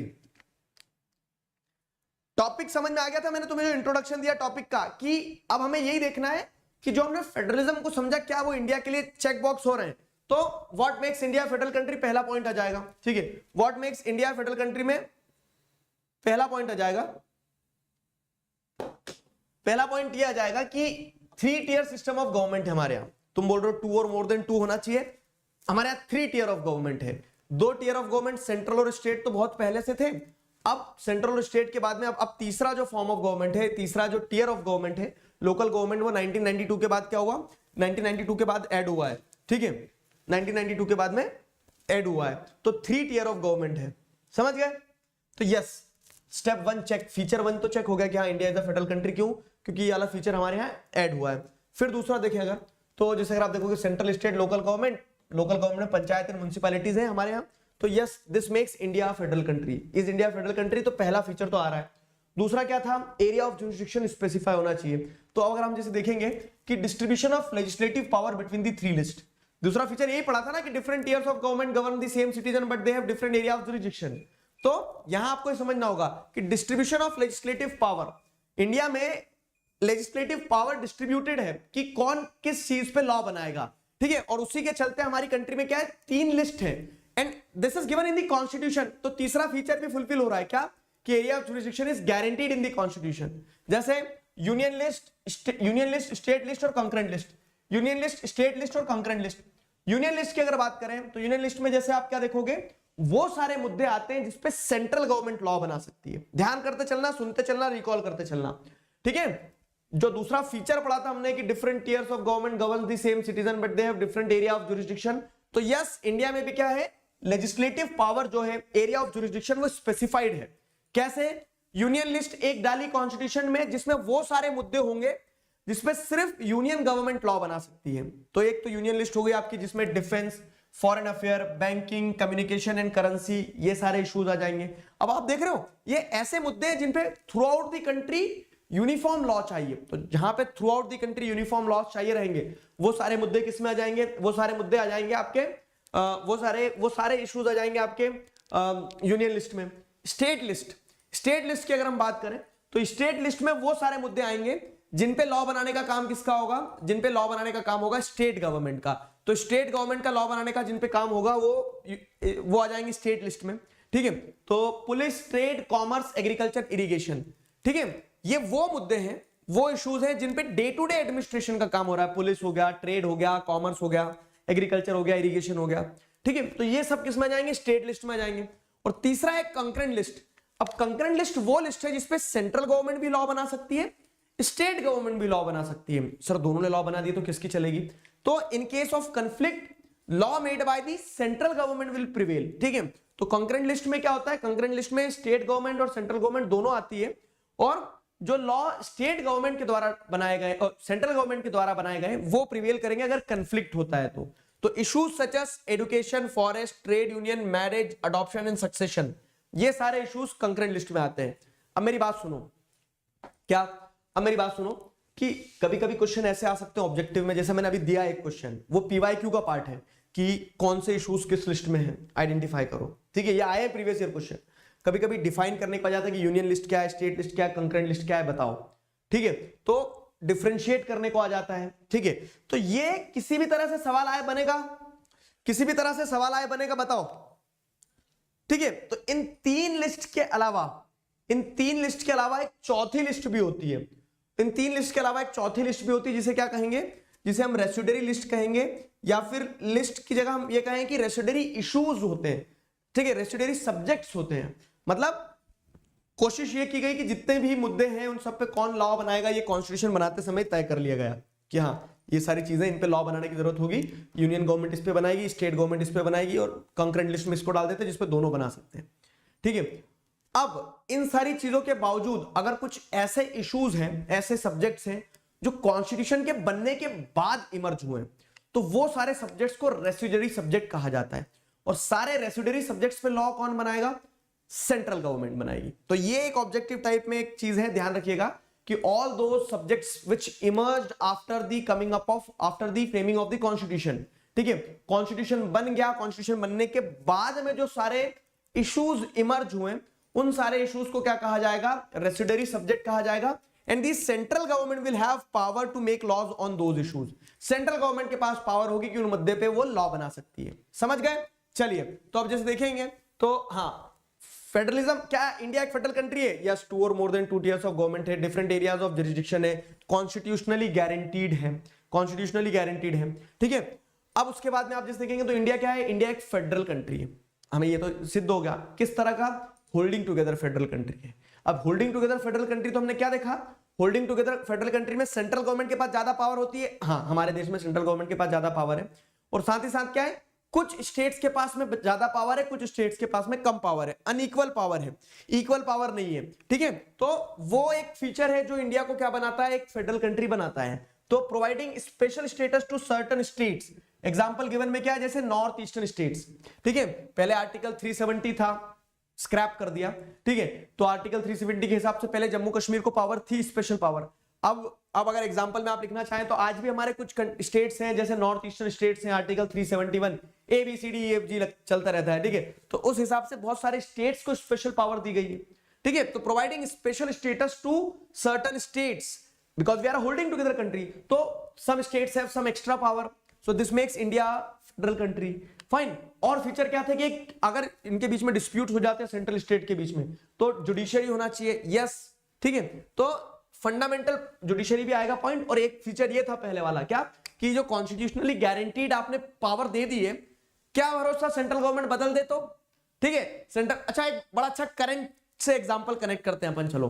ठीक है, अडॉप्शन मतलब क्या होता है कि किसी को गोद ले रहे हैं ना, मैरिज एंड अडॉप्शन, शादी कर ली बच्चे नहीं हो तो फिर गोद ले रहे हैं, तो अडॉप्शन, वो वाला अडॉप्शन, समझ गए। तो अब जैसे अगर आप देखोगे कि यहां क्या लिखा है कि फेडरल फॉर्म ऑफ गवर्नमेंट में हमने फीचर में भी पढ़ा था कि fundamental provisions can not be change unilaterally, consent of both the levels of government is required. दोनों स्तर की जो सरकारें हैं उनकी रजामंदी चाहिए रहेगी। ठीक है, तो अब यहां पे वही लिखा है कि fundamental provisions can not be change unilaterally, ratification by the legislature of at least half of the total states is required. अब अभी करंट में बताओ जरा, देखूं मैं चैट में कितने बच्चे पढ़ रहे लिख रहे हैं। करंट में एक मुद्दा है हमारे देश में जो कि बहुत महत्वपूर्ण है। कौन सा मुद्दा है? फेडरलिज्म से जुड़ा हुआ है, चलो बताता हूं। बताओ, what is the issue right now in the country, talk of the town है women reservation. Very good, Asha and Krishna, बहुत सारे बच्चों ने बता दिया। विमेन रिजर्वेशन, ये मणिपुर भी है, सारी चीजें हैं। ठीक है, लेकिन मैं आपको जो एग्जांपल देना चाह रहा हूं उसके कंटेक्स्ट में समझो। विमेन रिजर्वेशन, तो अब विमेन रिजर्वेशन के लिए हमने क्या देखा कि लोकसभा से पास होना चाहिए, बिल हो गया। राज्यसभा से पास होना चाहिए, राज्यसभा क्योंकि स्टेट को रिप्रेजेंट कर रहा है एक तरह से, तो वहां से भी हो गया। लेकिन अब रिजर्वेशन देने की बात कर रहे हैं आप, और सेंट्रल गवर्नमेंट के साथ साथ स्टेट लेवल पे भी रिजर्वेशन दोगे, स्टेट लेजिस्लेटिव असेंबली में, तो स्टेट का तो इंटरेस्ट है इसमें। फंडामेंटल चीज होगी ना कि स्टेट की पार्लियामेंट, मतलब स्टेट की जो लेजिस्लेटिव असेंबली रहेगी उस लेजिस्लेटिव असेंबली में आप विमेन को रिजर्वेशन दे रहे हो, और ये लॉ कौन बना रहा है? सेंट्रल गवर्नमेंट बना रही है लॉ, ठीक है। तो स्टेट गवर्नमेंट की तो रजामंदी जरूरी है। तो अब कॉन्स्टिट्यूशन में अगर आप चेंज कर रहे हो इस अरेंजमेंट में, तो यहां पे क्या लिखा है कि आप सिर्फ सेंट्रल गवर्नमेंट से काम नहीं चलेगा। सेंट्रल गवर्नमेंट ने लॉ पास कर दिया, लोकसभा में पास हो गया, राज्यसभा की मंजूरी चाहिए, राज्यसभा में स्टेट का रिप्रेजेंटेशन होता है। साथ ही साथ अभी क्या होगा, अभी 28 स्टेट्स में से एटलीस्ट हाफ प्लस वन, मतलब जब तक 15 स्टेट्स भी अपने राज्यों में वो लॉ को पास नहीं कर देते हैं लेजिस्लेटिव असेंबली में, तब तक लॉ इंप्लीमेंट नहीं होगा। समझ गए? तो और मैंने देखो विमेन रिजर्वेशन का कंटेक्स्ट वाला वीडियो आपको 10 सोशल ब्रेन्स पे दिया है, इसका डिटेल वीडियो भी प्रॉमिस किया है, वो भी दूंगा मैं आपको पूरे प्रोविजन समझा दे हुए। तो एक एग्जांपल है कि fundamental provisions can not be change unilaterally, ratification by the legislature of at least half of the states is required. समझ में आया? Give me a thumbs up अगर समझ में आया तो। ट्रेड एंड ट्रेड यूनियन में क्या डिफरेंस है? ट्रेड मतलब जो ट्रेड हो रहा है, सामान का खरीदना बेचना, वो ट्रेड वाली चीज होगी। ट्रेड यूनियन मतलब क्या है कि ट्रेडर्स की जो यूनियन बन रही है वो कॉन्करेंट लिस्ट का पार्ट होगा, ठीक है। Got it? हाँ, तो ये एक चीज हो गई है कि what makes India federal country. तो एक फीचर ये है कि फंडामेंटल प्रोविजंस एक लेवल ऑफ गवर्नमेंट नहीं बदल सकता है। तो यस, आपको देखने को मिल रहा है क्या कि दोनों लेवल ऑफ गवर्नमेंट का आपको क्या चाहिए रहेगा? कंसेंट चाहिए रहेगा। दोनों लेवल ऑफ गवर्नमेंट का आपको कंसेंट चाहिए रहेगा, ठीक है। अब आगे बढ़ते हैं, अगली चीज क्या है? अगर डिस्प्यूट आ जाता है तो सुप्रीम कोर्ट है ही, जो कि एक एम्पायर की तरह काम करता है। हमारी कंट्री में हाई कोर्ट है, सुप्रीम कोर्ट से, सुप्रीम कोर्ट हाईएस्ट अथॉरिटी है which resolves the dispute between central state and local government, ठीक है। तो वो वाला फीचर भी है। तो this makes India federal country. एक पॉइंट ये भी था फेडरलिज्म का, एक फीचर ये भी था क्या कि एक फेडरल कंट्री में sources of revenue clearly specified होना चाहिए। तो that is their power to raise resources by levying taxes lies with both the level of government, central government, state level government और लोकल गवर्नमेंट के पास भी, ठीक है। तीनों लेवल ऑफ गवर्नमेंट के पास में, बोथ की जगह लिख देंगे हम ऑल, ठीक है। All the level of government जो है उनके पास पावर है कि कौन किस चीज पे टैक्स लगा सकता है। आप जो पोस्टर देखते हैं ना बड़े बड़े एडवर्टाइजमेंट के, ठीक है, बिलबोर्ड टाइप के, तो वो लोकल गवर्नमेंट के पास राइट होता है कि उनके ऊपर टैक्स लगाए, वहां से पैसा कलेक्ट करे एडवर्टाइजमेंट से, ठीक है। तो वही है कि जो फीचर्स थे फेडरलिज्म के वो सारे इंडिया में प्रेजेंट है, and this makes India a federal country. आइए रिकॉल करते हैं, रुक जाओ, पोल तैयार कर लो जब तक, ठीक है। रिकॉल करते हैं, let us recall all these things. क्या कि what makes India federal country? 2 और more than 2 tiers of government. हमारे यहाँ 3 टियर ऑफ गवर्नमेंट है। 1992 के बाद में लोकल गवर्नमेंट आ गई। जुरिस्डिक्शन जो है वो क्लियरली स्पेसिफाइड है, union list, state list, concurrent list है, ठीक है। तीसरी चीज क्या है कि होल्डिंग टुगेदर फेडरेशन है, तो कुछ स्टेट्स के पास ज्यादा पावर है, कुछ स्टेट्स के पास कम पावर है, और ये पूरा जो पावर शेयरिंग अरेंजमेंट है कॉन्स्टिट्यूशनली गारंटीड है। कॉन्स्टिट्यूशनली गारंटीड होने के साथ साथ में इसको यूनिलैटरली चेंज भी नहीं किया जा सकता है। अगर फंडामेंटल प्रोविजन चेंज करना है तो 2/3 मेजोरिटी, स्पेशल मेजोरिटी के साथ साथ में स्टेट्स का रेटिफिकेशन चाहिए रहता है, स्टेट्स की भी हाँ चाहिए रहती है। पांचवा पॉइंट कि सुप्रीम कोर्ट है इंडिया में, जो अगर डिस्प्यूट होता है तो डिस्प्यूट को रिजॉल्व करने का काम करता है। तो एक क्या है, judiciary acts as an umpire. Yes, we have Supreme Court and power to levy the taxes lies with all the level of government, ठीक है। समझ गए? तो this makes India federal country. बताइए, इंडिया एक फेडरल कंट्री है, ठीक है। इंडिया एक फेडरल कंट्री है, तो ये हमने समझ लिया। अब आ जाओ, एक सवाल है, बताओ यहां तक क्लियर? बताओ। स्क्रीन इज नॉट क्लियर, साफ कर दूं क्या बाबू? क्वालिटी को एनहांस करो, ये सेटिंग पे जाओ, सेटिंग पे जाने के बाद में 240 4K में जा रहा है क्या लाइव स्ट्रीम? 1080 वाला है, फिर तो तुम कम क्वालिटी पे भी देखोगे तो भी क्लियर दिखेगा। लेटेंसी कम है थोड़ा सा, देखो 144p पे देखोगे तो शायद लेटर ब्लर आते होंगे। क्वालिटी को 240 भी कर लोगे, मैं 240 पे चला रहा हूं वीडियो, तो भी दिख रहा है। पॉइंट्स की इंटरलिंक की दोबारा करवा दो। फीचर्स वाली इंटरलिंकिंग समझ में आई थी, तो वही फीचर्स वाली पॉइंट को इंटरलिंक करना है कि 2 और more than 2 tiers of government है, सारी गवर्नमेंट की एरिया ऑफ जुरिडिक्शन स्पेसिफाइड है, union list, state list, concurrent list, और ये जो पावर स्पेसिफाइड है कॉन्स्टिट्यूशनली गारंटीड है। इनको आप एक तरफ से बदल नहीं सकते हो। Fundamental provisions can not be change unilaterally, special majority से पास करना पड़ेगा, स्टेट्स का रेटिफिकेशन चाहिए रहेगा।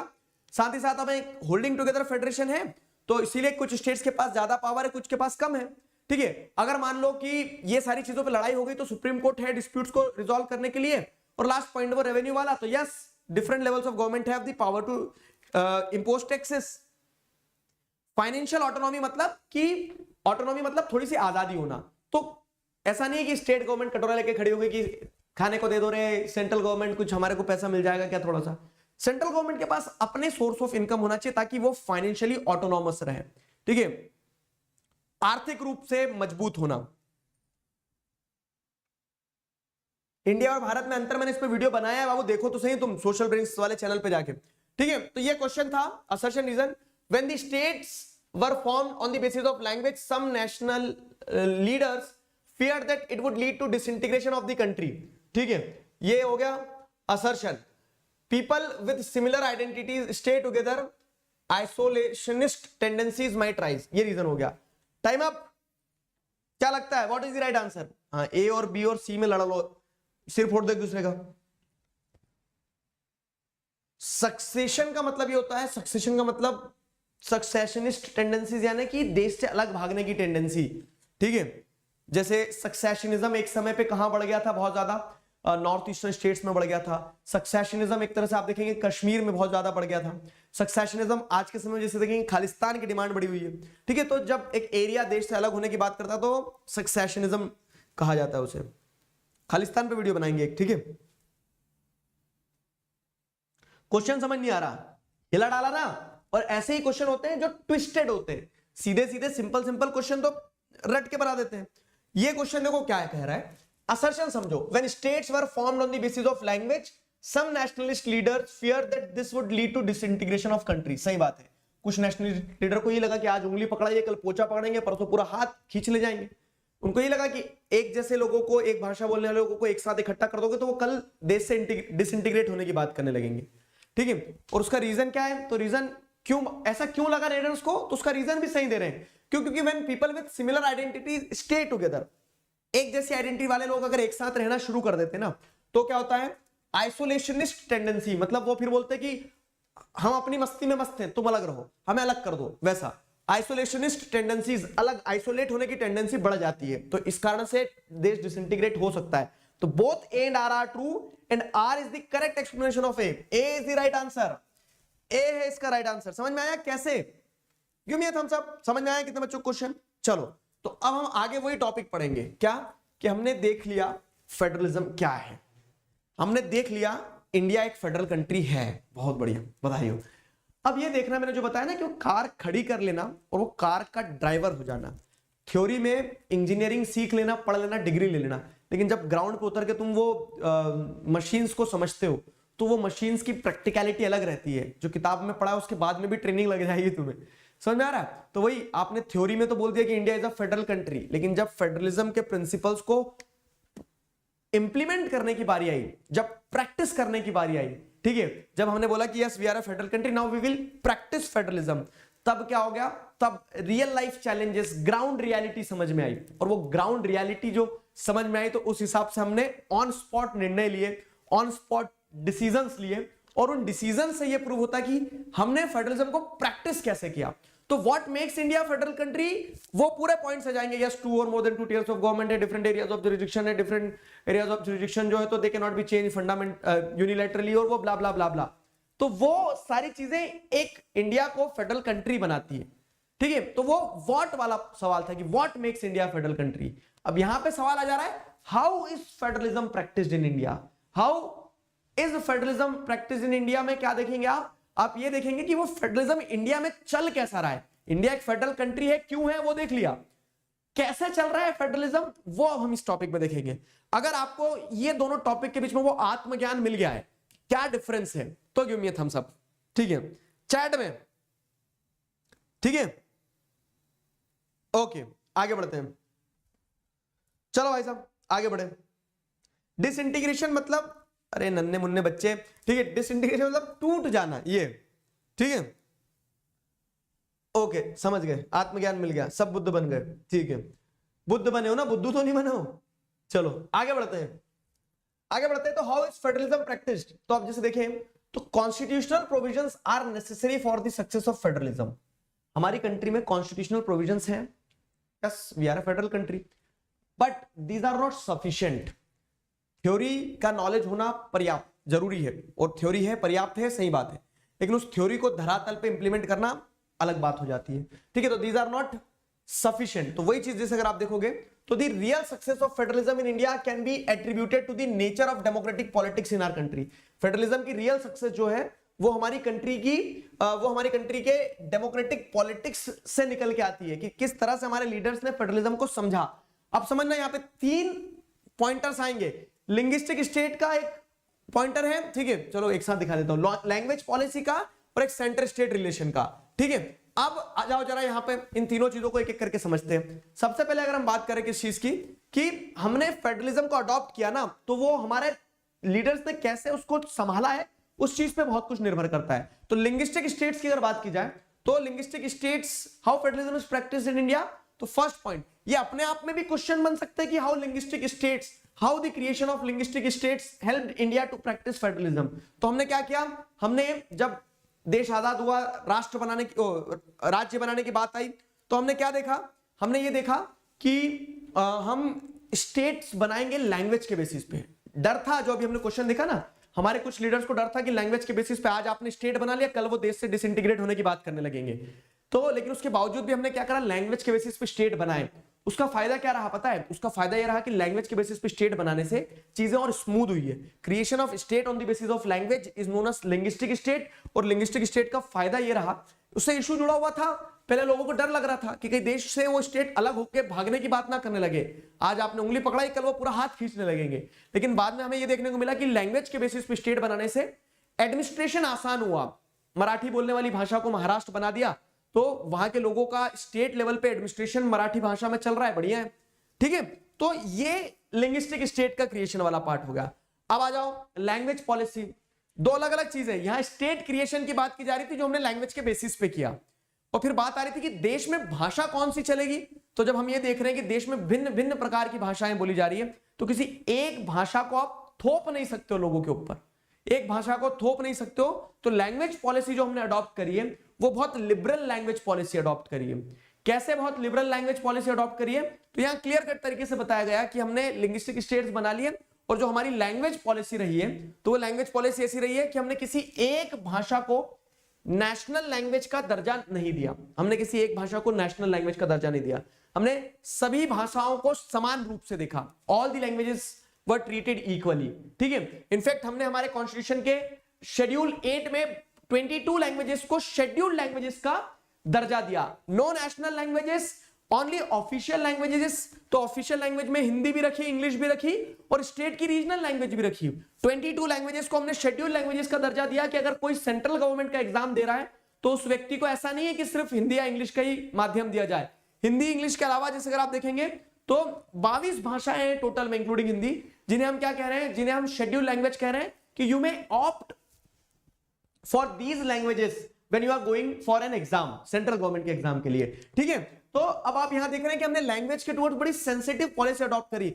बेल्जियम और श्रीलंका की तरह इंपोज नहीं करी किसी एक भाषा को। अगर गवर्नमेंट हिंदी का प्रमोशन कर भी रही है तो उसका मतलब ये नहीं है कि वो दूसरी लैंग्वेजेस को सप्रेस कर रही है, दूसरी लैंग्वेजेस को भी उतना ही बढ़ावा मिलेगा, ठीक है।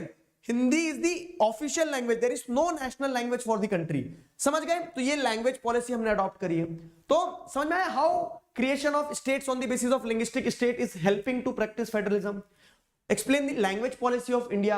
How language policy is helping us to strengthen federalism. कि हमने सारे राज्यों को अपने साथ रखने के लिए किसी भी राज्य के ऊपर कोई भी भाषा थोपी नहीं है। साउथ इंडियंस चाहते हैं इंग्लिश में काम चले, इंग्लिश में चलेगा। नॉर्थ इंडियन चाह रहे हैं हिंदी में चलेगा, हिंदी में चलेगा। नॉर्थ ईस्ट में चाह रहे हैं कि उनकी रीजनल लैंग्वेज में काम चले, चलेगा, ठीक है, हो जाएगा। क्या चाहिए, हो जाएगा, उस टाइप का केस है, ठीक है। तो उस टाइप का केस यहाँ पे देखने को मिल रहा है लैंग्वेज पॉलिसी में। थर्ड पॉइंट जो मतलब बहुत फ्लेक्सिबिलिटी हमने शो करी। थर्ड पॉइंट जो है जिसमें शायद आप कंफ्यूज होते हो, तो कंफ्यूजन का बिल्कुल स्कोप नहीं रहेगा। Centre state relation. फेडरलिज्म क्या है, ठीक है। फेडरलिज्म सेंटर और स्टेट के रिलेशन की तो कहानी है ना, फाइन। अब सेंटर और स्टेट के रिलेशन अच्छे हैं मतलब फेडरलिज्म अच्छा है, सेंटर और स्टेट के रिलेशन खराब है मतलब फेडरलिज्म खराब है। समझ गए? तो अब हम यहां पे वही चीज समझेंगे। क्या समझेंगे? कि सेंटर स्टेट रिलेशन से फेडरलिज्म इन्फ्लुएंस होता है। अब आप यहां पे एक पॉइंट रख लो, 1990 के दशक के पहले की कहानी और बाद की कहानी। 1990s के पहले क्या होता था ना, एक लेवल पे सेंट्रल गवर्नमेंट है और जिन जिन राज्यों में वही पार्टी है जो सेंट्रल लेवल पे है। जैसे एग्जांपल के तौर पे पहले कांग्रेस थी, 1947 के बाद से कांग्रेस रही है। अब 1947 के बाद से कांग्रेस रही है और सेंट्रल लेवल पे कांग्रेस की प्रचंड बहुमत होती थी, बहुत सारे स्टेट्स में भी कांग्रेस ही होती थी। पहली नॉन कांग्रेस गवर्नमेंट जो बनी थी वो केरला में बनी थी, नंबूदिरीपाद उस समय के चीफ मिनिस्टर बने थे। ठीक है, अब मैं आपको एक चीज बताता हूं, तो कांग्रेस गवर्नमेंट को आंखों में खटकता था वो, कैसे कि सिर्फ एक स्टेट में नॉन कांग्रेस गवर्नमेंट कैसे बन गई। तो कांग्रेस ने उस नॉन कांग्रेस गवर्नमेंट को, शायद कम्युनिस्ट पार्टी ऑफ इंडिया की गवर्नमेंट बनी थी, नंबूदिरीपाद ने जो बनाई थी, 19 year is not precisely I am able to recall, 57 या ऐसा कुछ था, 1957। तो जब नॉन कांग्रेस गवर्नमेंट बनी ना, तो कांग्रेस क्या करती थी, जिन स्टेट्स में नॉन कांग्रेस गवर्नमेंट है उन स्टेट्स में गवर्नमेंट को डिसमिस करवा देती थी, प्रेसिडेंट लॉ लगवा देती थी, ये सारा काम चलता था। ठीक है, सीधी उंगली से घी नहीं निकले तो घी टेढ़ी उंगली से निकाला जा रहा था, समझ में आ रहा है। तो 1990s के पहले तक ऐसा ही होता था कि जो सेंट्रल लेवल की गवर्नमेंट होती थी, जो सेंट्रल लेवल की पार्टी होती थी, वो अपने से अलग पार्टीज को डराने धमकाने की कोशिश करती थी। तो सेंटर और स्टेट के रिलेशंस उतने अच्छे नहीं होते थे। और अगर सेम लेवल ऑफ गवर्नमेंट है, मतलब same level of government by the party है, पॉलिटिकल पार्टी, तो चीजें सही चल ही रही थी। लेकिन जब अलग हो जाती थी तो रिलेशनशिप सार हो जाते थे, बिटर हो जाते थे। ठीक है, लेकिन 1990s के बाद क्या बदला कि कोई एक पार्टी की सेंट्रल लेवल पे भी दबदबा नहीं रह गया था, सिंगल पार्टी की डोमिनेंस। जैसे आज आप देख रहे हैं कि बीजेपी का सेंट्रल लेवल पे क्लियर कट मेजोरिटी है, ठीक है, लेकिन 1990s का समय ऐसा था किसी एक पार्टी को मेजोरिटी नहीं मिल पा रही थी। ठीक है, किसी एक पार्टी को मेजोरिटी नहीं मिल रही थी। 1990s के बाद क्या हुआ कि मल्टीपल पार्टीज एक साथ आने लगी। तो अगर ये कंट्री है हमारा, तो इस कंट्री में इस स्टेट की पार्टी, इस स्टेट की पार्टी, इस स्टेट की पार्टी, इस स्टेट की पार्टी, ये चारों स्टेट की पार्टीज एक साथ आई और चारों स्टेट की पार्टीज ने साथ आके गठबंधन की सरकारें बनाई, कोलिजन गवर्नमेंट बनाना शुरू किया। ठीक है, तो growing power of regional parties, और इससे क्या हुआ कि जो स्टेट लेवल की रीजनल पार्टीज है उनकी पावर बढ़ी, समझना, 1990s के बाद में, और वो एक साथ आई और तब सरकार बनी सेंट्रल लेवल पे। तो अब सेंट्रल लेवल की जो गवर्नमेंट है वो रीजनल लेवल की गवर्नमेंट से मिलके बनी है, रीजनल पार्टीज के सहयोग से सेंट्रल लेवल की गवर्नमेंट बनी है, समझ रहे हो। तब सेंटर और स्टेट दोनों में अच्छा काम चलेगा, क्योंकि सेंट्रल गवर्नमेंट को पता है कि इन स्टेट्स की रीजनल पार्टीज ने ही सपोर्ट दिया मुझे, तभी तो गठबंधन की सरकार, कोलिजन गवर्नमेंट तभी तो बनी है। एक पार्टी की मतलब कह सकते हिम्मत नहीं थी कि वो सरकार बना पाए, तो multiple parties coming together to secure the majority, और उससे क्या हुआ, कोलिजन गवर्नमेंट बनी। समझ गए क्यों हम सब। तो this proves what, this proves कि सेंटर स्टेट रिलेशन से फेडरलिज्म इन्फ्लुएंस हुआ है। How federalism is practised in India, या फिर कह सकते हैं कि federalism in India has gone through two different phases depending on the centre state relation. तो एक 1990s के पहले का स्टोरी और एक 1990s के बाद की स्टोरी, दोनों समझ में आइए तो give me a thumbs up. ठीक है, पूरे चैट सेक्शन में अंगूठे अंगूठे हो जाना चाहिए, काट के लगा दो। क्या बन जाओ तुम, एकलव्य बन जाओ, समझे। ठीक है, चलो क्लियर है, बढ़िया। तो this is how federalism is practised in India. 3 points, बड़ा क्वेश्चन बन गया, how federalism is practised in India. तीनों छोटा छोटा करके लिखेंगे, लिंग्विस्टिक स्टेट के बारे में, लैंग्वेज पॉलिसी और सेंटर स्टेट रिलेशन के बारे में, या फिर छोटा क्वेश्चन बन गया स्पेसिफिकली लिंग्विस्टिक स्टेट समझाओ, लैंग्वेज पॉलिसी क्या अडॉप्ट कर इंडिया ने समझाओ, सेंटर स्टेट रिलेशन कैसे इवॉल्व हुए इन कंटेक्स्ट ऑफ फेडरलिज्म समझाओ। कुछ भी पूछ ले सब समझा देना, सब पता है तुम्हें क्योंकि। ठीक है, आ जाओ, एक पोल आ गया, 1965 की एक स्टोरी एक्सप्लेन कर दीजिए, हिंदी वर्सेस इंग्लिश। हाँ, मतलब पहले ऐसा था कि इंग्लिश को एज द ऑफिशियल लैंग्वेज 10 साल तक ही चलाएंगे, लोगों को लगता था हिंदी हमारी भाषा है। लेकिन फिर जब इंग्लिश को डिसकंटिन्यू करने की बारी आई ना, तो साउथ स्टेट्स ने, जो सदर्न स्टेट्स थे, उन्होंने रजिस्ट करा, उन्होंने बोला नहीं नहीं, हम हिंदी नहीं चाहेंगे, हम इंग्लिश को भी कंटिन्यू करना चाहेंगे। तो बड़ी फ्लेक्सिबिलिटी वही शो करी हमारे लीडर्स ने, क्या, फेडरलिज्म को प्रैक्टिस करने में, बोलते चलो हिंदी के साथ इंग्लिश भी चलने दो, समझ गए। आ जाओ भाई साहब, इस सवाल का जवाब, Which of the following is the advantage of local government in India? Local government जो है उसका एडवांटेज क्या है।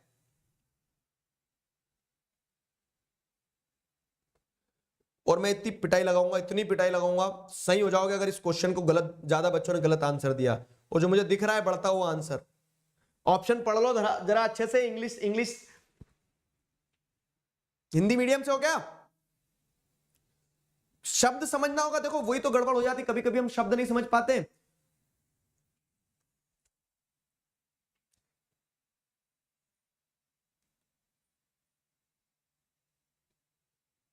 सोशल ब्रेन्स वाले चैनल पर लोगो चेंज कर दीजिए क्योंकि पता नहीं चल रहा है। हाँ, तो उसका अपन ब्रांड बनाना है अपने को, उसका लोगो डिजाइन करते हैं। लोगो डिजाइन करो, तुम बताओ मुझे कि क्या लोगो हो सकता है। एक लोगो मेकिंग कंपटीशन रख ले तो कैसा रहेगा बताओ।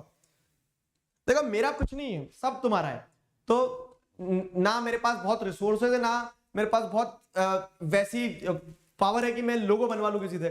बना जरा लोगो डिजाइन करो, एक लोगो मेकिंग कंपटीशन रखते हैं। चलो I will make a video on this कि हमारा जो ब्रांड बनेगा द सोशल ब्रेन्स, उसका लोगो क्या होना चाहिए। इसकी पूरी डिटेल्स मैं आपको बताऊंगा कि लोगो बनाते समय क्या क्या चीजें ध्यान रखना होगी। ठीक है, एक मीनिंग होना चाहिए, अपीलिंग होना चाहिए, ठीक है, इजी टू ड्रॉ या फिर प्रिंट होना चाहिए। अब लोगों में 17 रंग बिरंगे बना देंगे तो उसमें दिक्कत होती है। चलो उस पर बाद में बात करेंगे, फिर मैं उसका फिर वो लोगो बना दूंगा। ठीक है, चलो आंसर क्या है इसका। चलो टाइम अप। क्या दिया भैया मेजोरिटी बच्चों ने? बी दिया है, मुर्गा बन जाओ सब। ठीक है, क्या हो रहा है? Which of the following is the advantage? B क्यों लगा रहा हूं? It has uprooted the democracy. Uproot करने का मतलब क्या होता है जानते हो? उखाड़ के फेंक देना। क्या लोकल गवर्नमेंट ने डेमोक्रेसी को उखाड़ के फेंका हमारे देश में? इधर आओ, सामने तो मिल जाते हैं, मैं मार मार के तो मैं पीट के 2 टुकड़े कर देता हूं। ठीक है, the right answer is A. क्या है? It has deepened the democracy in our country. Local government से डेमोक्रेसी को डीपली हम पेनिट्रेट करवा पाए, लोकल लेवल तक, गांव के एक व्यक्ति तक हम लोकतंत्र को पहुंचा पाए। अच्छा डी किया है तो फिर तुम तो अलग ही लीग में हो। जिन बच्चों ने डी कर दिया है ना, तुम ऐसा मुंह घुमा लो और ऐसे दीवार में मार लो। ठीक है, नन ऑफ द अबव कर दिया। It has deepened the democracy in our country. Uprooted the democracy मतलब डेमोक्रेसी को उखाड़ के फेंक दिया। क्या गुंडा बनोगे तुम? और डिपेंडेड हो गया, स्पेलिंग गड़बड़ है।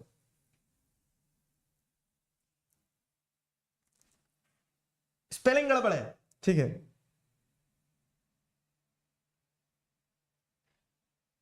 अच्छा इस कारण गड़बड़। चलो तो व्हाइट बॉल कर देते हैं। ठीक है, डिपेंडेंट नहीं है, डिपेंड।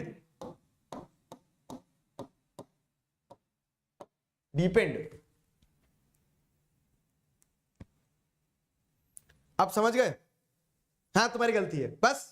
ठीक है तो ए इज द राइट आंसर। अब लेकिन चलो यार, डिपेंड दी डेमोक्रेसी की जगह तुमने डिपेंडेंट देख लिया, लेकिन अपरूटेड तो समझ आता होगा ना। पढ़े लिखे गंवार की तरह बात कर रहे हो।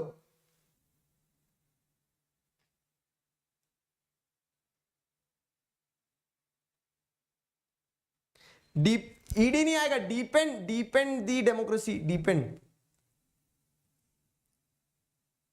रॉन्ग पोल, वाइट बॉल। ठीक है, आगे बढ़ते हैं।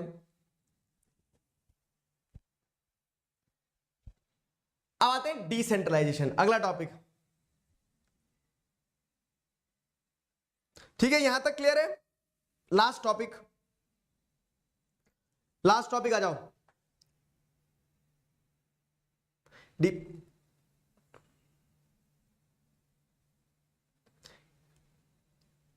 अरे डिपेंड का मतलब, डीप मतलब क्या होता है? गहरा। तो उससे डेमोक्रेसी और मजबूत हुई है, डेमोक्रेसी की जड़ें और मजबूत हुई है, ऐसा। ठीक है, ठीक, तो लेट अस बिगिन नाउ। आगे बढ़ते हैं। Decentralisation in India. तो हमने what makes India federal country, how federalism is practised in India, 2 चीजें समझ ली। अब तीसरी चीज हमारी जो आ रही है हमारे सामने, वो तीसरी चीज आ रही है कि डिसेंट्रलाइजेशन। जैसे हमने कहा 2 और more than 2 tears of government होना चाहिए, तो हमारे यहाँ मोर देन 2 टीयर्स ऑफ गवर्नमेंट है। तीसरी टीयर ऑफ गवर्नमेंट जो है, जिसे हम लोकल गवर्नमेंट कहते हैं, वो 1992 में आई। ठीक है, पहले स्टेट और सेंट्रल गवर्नमेंट थी, लोकल गवर्नमेंट पहले भी थी, लेकिन 1992 में लोकल गवर्नमेंट को क्या कर दिया गया? सशक्त कर दिया गया, एम्पावर कर दिया गया। ठीक है, मीनिंग बताता हूं मैं आपको। ठीक है, मीनिंग डिसेंट्रलाइजेशन का बता रहा हूं, उसके पहले नीड समझ लो। क्या हो रहा है ना कि लोकल गवर्नमेंट को ही डिसेंट्रलाइजेशन कह रहे हैं। जैसे अगर आप देखोगे तो when power is taken from central state government and given to the local government, local government को जब पावर दी तो उसे डिसेंट्रलाइजेशन कहा हमने। ठीक है, उसे डिसेंट्रलाइजेशन कहा हमने। अब ये बताओ कि ये जो लोकल गवर्नमेंट को पावर दी, तो ये पावर देने की जरूरत क्यों थी? अब मोदी जी वहां बैठ के ये नहीं बता पाएंगे कि किस गांव में किस चीज की जरूरत है। एक पॉलिसी बना दी कि सबको पानी दे दो, पानी की व्यवस्था करो हर गांव में। और एक गांव है जो गांव नदी के किनारे बसा है, लोग वहां बोलते हैं कि पानी तू मान जा, हमारे घर कम आ, हर कभी पानी बाढ़ आ जाती है और नदी में इतना पानी, तो उस गांव में पानी की जरूरत ही नहीं। वहां आप ट्यूबवेल लगवा रहे हो, क्यों? क्योंकि सेंट्रल गवर्नमेंट ने लॉ बना दी कि हर गांव में ट्यूबवेल लगेंगे, तो कोई सेंस नहीं बन रहा है। क्या हो रहा है ना कि local problems can be best tackled at the local level, ठीक है। The local people know what to take, which decision to take and how to take and when to take, ठीक है। इन्वॉल्वमेंट ऑफ, क्या कह सकते हैं आप, local people in decision making will empower them, grass root democracy मजबूत होती है। तो इस कारण से क्या है कि लोकल लेवल पे पावर शेयर करना जो होता है, लोकल लेवल पे जो पावर शेयर करना होता है उसे डिसेंट्रलाइजेशन कहते हैं। सेंट्रल और स्टेट से पावर लेके लोकल लेवल पे पावर देना डिसेंट्रलाइजेशन है। और डिसेंट्रलाइजेशन की जरूरत क्या है ये समझ में आ गया? Give me a thumbs up. Decentralisation की जरूरत क्या है ये समझ में आ गया? ठीक है, अगर ये समझ में आ गया, ठीक है, अगर ये समझ में आ गया तो अब हम आगे बढ़ते हैं थोड़ा सा। क्या वो थोड़ा सा आगे ये बनते हैं इसके एडवांटेज क्या है। तो वो नीड और एडवांटेज एक ही चीज हो गई हमारी, ठीक है, कि local people know how to utilise the resources, their involvement will empower them, grass root democracy improve होगी, ठीक है, they know how to use the resources, ये सारी चीजें, ठीक है। India is a quasi federal country. इसका मतलब ये होता है क्वाजी फेडरल मतलब कि हम होल्डिंग टुगेदर फेडरेशन है, तो हमारे यहां सेंट्रल के पास थोड़ा ज्यादा पावर है। तो एकदम ट्रू फेडरल कंट्री नहीं है कि सारे स्टेट्स के पास बराबर पावर है, सेंट्रल के पास थोड़ी ज्यादा पावर है। इसके लिए हम क्या कहते हैं, टिल्टेड फेडरलिज्म है, क्वाजी फेडरलिज्म है, समझ गए। इसीलिए इंडिया को क्वाजी फेडरल कहा जाता है। क्वाजी मतलब एकदम, जैसे क्वाजी जुडिशियल बॉडीज होती है तो क्या होता है, जो जागो ग्राहक जागो वाले कंज्यूमर फोरम होते हैं तो वो क्वाजी जुडिशियल बॉडीज है, मतलब वो पूरा कोर्ट नहीं है लेकिन कंज्यूमर कोर्ट है। तो थोड़ा सा काम वो भी कर रहे हैं निर्णय देने वाला, लेकिन पूरी तरह से कोर्ट नहीं है ना। तो क्वाजी मतलब क्या है, आधा, थोड़ा सा वैसा, ठीक है। तो अब अगर हम डिसेंट्रलाइजेशन की बात करें तो डिसेंट्रलाइजेशन क्या है, क्यों जरूरत थी, क्या फायदे हैं, वो बता दिया मैंने आपको। सवाल आता है यहाँ पे मीनिंग में और इस तरह से इसमें। तो अब हमारी कंट्री में किया क्या गया डिसेंट्रलाइजेशन के लिए, अलर्ट, डिसेंट्रलाइजेशन के लिए किया क्या गया, ये सवाल बनेगा। What are the steps taken towards decentralization? तो 1992 में डिसेंट्रलाइजेशन पहले भी था, लेकिन 1992 में क्या बोलते हैं, कंक्रीट स्टेप उठाए गए, संविधान में संशोधन किया गया, कॉन्स्टिट्यूशनल अमेंडमेंट्स लाए, कॉन्स्टिट्यूशनल चेंज लाया गया और ये सारी चीजें की गई है। सबसे पहले अब क्या कर दिया, कॉन्स्टिट्यूशनली मैंडेटरी कर दिया। ध्यान रखना क्वेश्चन आता है, what are the steps taken in 1992 in towards the decentralisation in India, ठीक है। What were the constitutional changes made in our country in 1992, ठीक है, to strengthen federalism। सवाल क्या होता है, बहरूपिया, वो किसी भी रूप में आ जाए, कंटेक्स्ट पता होना चाहिए। तो क्या किया गया 1992 में, क्वेश्चन बनता है 5 पॉइंट में आप लिखेंगे, 5 नंबर का क्वेश्चन आ गया कि सबसे पहले तो क्या बोल दिया गया, अब कॉन्स्टिट्यूशनली मैंडेटरी होगा कि इलेक्शंस करवाओ।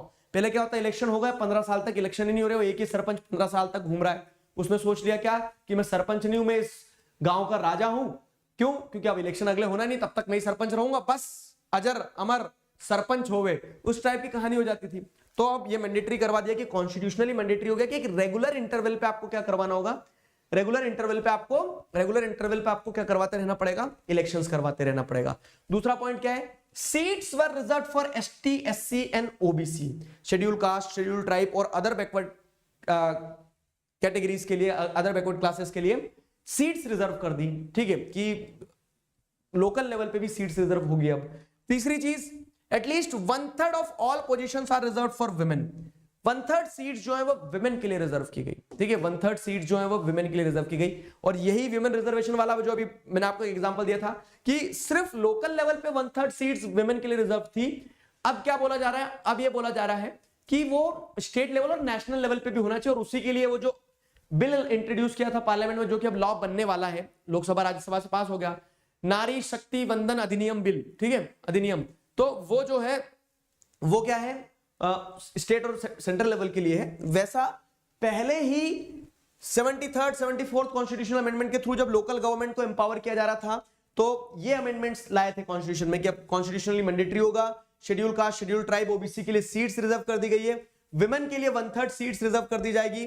Creation of state election commission, state election commission का क्रिएशन किया गया, ठीक है। अब देखो क्या है, इलेक्शन कमीशन था जो सेंट्रल लेवल और स्टेट लेवल के इलेक्शन करवाता था, अब एक स्टेट इलेक्शन कमीशन बनाया गया। कंफ्यूज मत होना, इसका काम क्या होगा, इसका काम होगा लोकल लेवल के इलेक्शन करवाना। स्टेट लेवल के इलेक्शन तो जो नेशनल इलेक्शन कमीशन है वो करवा ही रहा था। हर स्टेट में स्टेट इलेक्शन कमीशन बनाया गया और उस स्टेट के अंदर जितने भी लोकल लेवल के इलेक्शन होंगे उनको कंडक्ट करवाने का काम होगा स्टेट इलेक्शन कमीशन का। और 5वां पॉइंट जो है अगेन वो क्या है कि बिना दांत के शेर नहीं होते हैं, ठीक है। तो वही है कि स्टेट गवर्नमेंट जो है, तो स्टेट गवर्नमेंट को और सेंट्रल गवर्नमेंट को पैसा भी देना पड़ेगा, किसको? पैसा भी देना पड़ेगा लोकल गवर्नमेंट को। अब पावर दे दोगे लेकिन पैसा नहीं दोगे तो लोकल गवर्नमेंट कैसे अपना घर चलाएगी, समझ रहे हो? तो the state government are required to share some power and revenue with local government bodies. Local government bodies के साथ में पावर शेयर करना होगा स्टेट गवर्नमेंट को, ठीक है। So these were the changes, these were the steps taken in 1992। Give me a thumbs up now. समझ में आया कि क्या कदम उठाए गए थे, क्या कदम उठाए गए थे? क्लियर है, ठीक है, क्या कदम उठाए गए थे? तो ये पांचों चेंज थे, और इन पांचों चेंजेस के बाद में दो टीयर ऑफ गवर्नमेंट बनी है। अब ये दोनों टीयर ऑफ गवर्नमेंट एक बार मैं समझा रहा हूं, अच्छे से समझ आएगा, देखो बेहतरीन। दो टीयर ऑफ गवर्नमेंट बन गई। पीडीएफ में एमसीक्यू क्यों नहीं होते हैं? एमसीक्यू भी चाहिए पीडीएफ में, वो तो ऐसे ही खेलने के लिए लगाए थे। एग्जाम पैक वाले पीडीएफ में बहुत सारे एमसीक्यूज होते हैं, ठीक है। चलो, तो अब अगर हम एक कदम आगे बढ़े और थोड़ा सा, तो अब अगर कोलिजन गवर्नमेंट में कन्फ्लिक्ट हो जाए तो क्या होगा? गठबंधन टूटा, सरकार गिरी। और हुआ है बहुत बार कि अब चार पॉलिटिकल पार्टीज है, दो पॉलिटिकल पार्टीज की नहीं बन रही आपस में, दोनों पॉलिटिकल पार्टीज ने अपना सपोर्ट हटा लिया, सरकारें गिर जाती हैं, ठीक है। कपड़े झटक के फिर खड़ी होने की कोशिश करती है, फिर मतलब किसी और के साथ फिर परमुटेशन कॉम्बिनेशन बनाए जाते हैं। ऐसे ही तो होता है ना, जैसे मान लो क्या हो रहा है कि जीतने के लिए अगर 50 सीट चाहिए, और 50 सीट चाहिए, और एक पॉलिटिकल पार्टी के पास 20 है, एक पॉलिटिकल पार्टी के पास 20 है, और कुछ पॉलिटिकल पार्टीज के पास में 5 है, और कुछ पॉलिटिकल पार्टीज के पास कैसी है 4 है और 3 है, इस टाइप से है। तो फिर गठबंधन ऐसे बनाए जाते हैं कि ये दोनों एक साथ आ गए, ये दोनों एक साथ आ गए, इन्होंने ये पांच और ये 4 वाली टीम को मिला लिया। अब मान लो ये 4 हट गए, ये 4 हट गए, तो अब ये पॉलिटिकल पार्टी ये 5 को साथ लेके 3 को जोड़ने की कोशिश करेगी अपने साथ। तो अलग अलग कॉम्बिनेशन बनाए जाते हैं। ऐसे ही गठबंधन की सरकारों में क्या है, जोड़ घटाव किया जाता है, ठीक है। आ जाओ, अब लास्ट टॉपिक से इनको अच्छे से पढ़ो जरा। रूरल लोकल गवर्नमेंट, तो डिसेंट्रलाइजेशन जो हुआ, तो उससे क्या है कि सेंटर और स्टेट गवर्नमेंट के बाद में थर्ड टियर ऑफ गवर्नमेंट बना। शहर के लिए जो बना उसे अर्बन लोकल गवर्नमेंट कहा गया, गांव के लिए जो बना उसे रूरल लोकल गवर्नमेंट कहा गया। रूरल लोकल गवर्नमेंट को पंचायती राज सिस्टम भी कहा जाता है। फटाफट, ठीक है। पंचायती राज सिस्टम क्या होता है? तो एक गांव है, उस गांव में क्या बनेगी? ग्राम पंचायत बनेगी। ग्राम पंचायत कैसे बनेगी? तो गांव के वोटर्स जो है, अडल्ट वोटर्स, वो वोट देंगे, और वोट देने के बाद में पंच और सरपंच को चुनेंगे, ठीक है। समझ में आया? ग्राम पंचायत क्या है? जहां पे गांव के जो वोटर्स हैं वो वोट देके अपने पंच और सरपंच को चुन रहे हैं, वो ग्राम पंचायत, ठीक है। अब ग्राम पंचायत में एक बॉडी और होती है जिसे ग्राम सभा कहा जाता है। लोग इसमें कंफ्यूज होते हैं, ठीक है। एक बार में कंफ्यूजन खत्म करना है, एक बार में समझा दूंगा अच्छे से। क्या हो रहा है कि रूरल लोकल गवर्नमेंट ग्रामीण क्षेत्र में होती है, which starts from the village level and goes up to the district level। गांव किसी डिस्ट्रिक्ट के अंदर आता है ना, तो गांव से लगा के गांव मिलके ग्राम पंचायत, और बहुत सारी ग्राम पंचायतें मिलके मंडल परिषद, सारे मंडल परिषद डिस्ट्रिक्ट के अंदर जितने भी हैं, जिला परिषद, तो गांव से लगा के डिस्ट्रिक्ट लेवल तक उठता है। गांव के लेवल पे क्या होता है? ग्राम पंचायत होती है। ग्राम पंचायत क्या है? एक गांव की एक ग्राम पंचायत, दो छोटे छोटे गांवों को मिला के एक ग्राम पंचायत भी बनाई जा सकती है। तो ऐसे ग्राम पंचायत होती है। ग्राम पंचायत में वोटर्स जो रहते हैं, अडल्ट वोटर्स, वो वोट देके अपने पंच और सरपंच को चुनते हैं। पंच सरपंच को चुनते हैं। पंच सरपंच का चुनाव हो गया, उसके बाद में एक और बॉडी जो रहती है वो रहती है ग्राम सभा।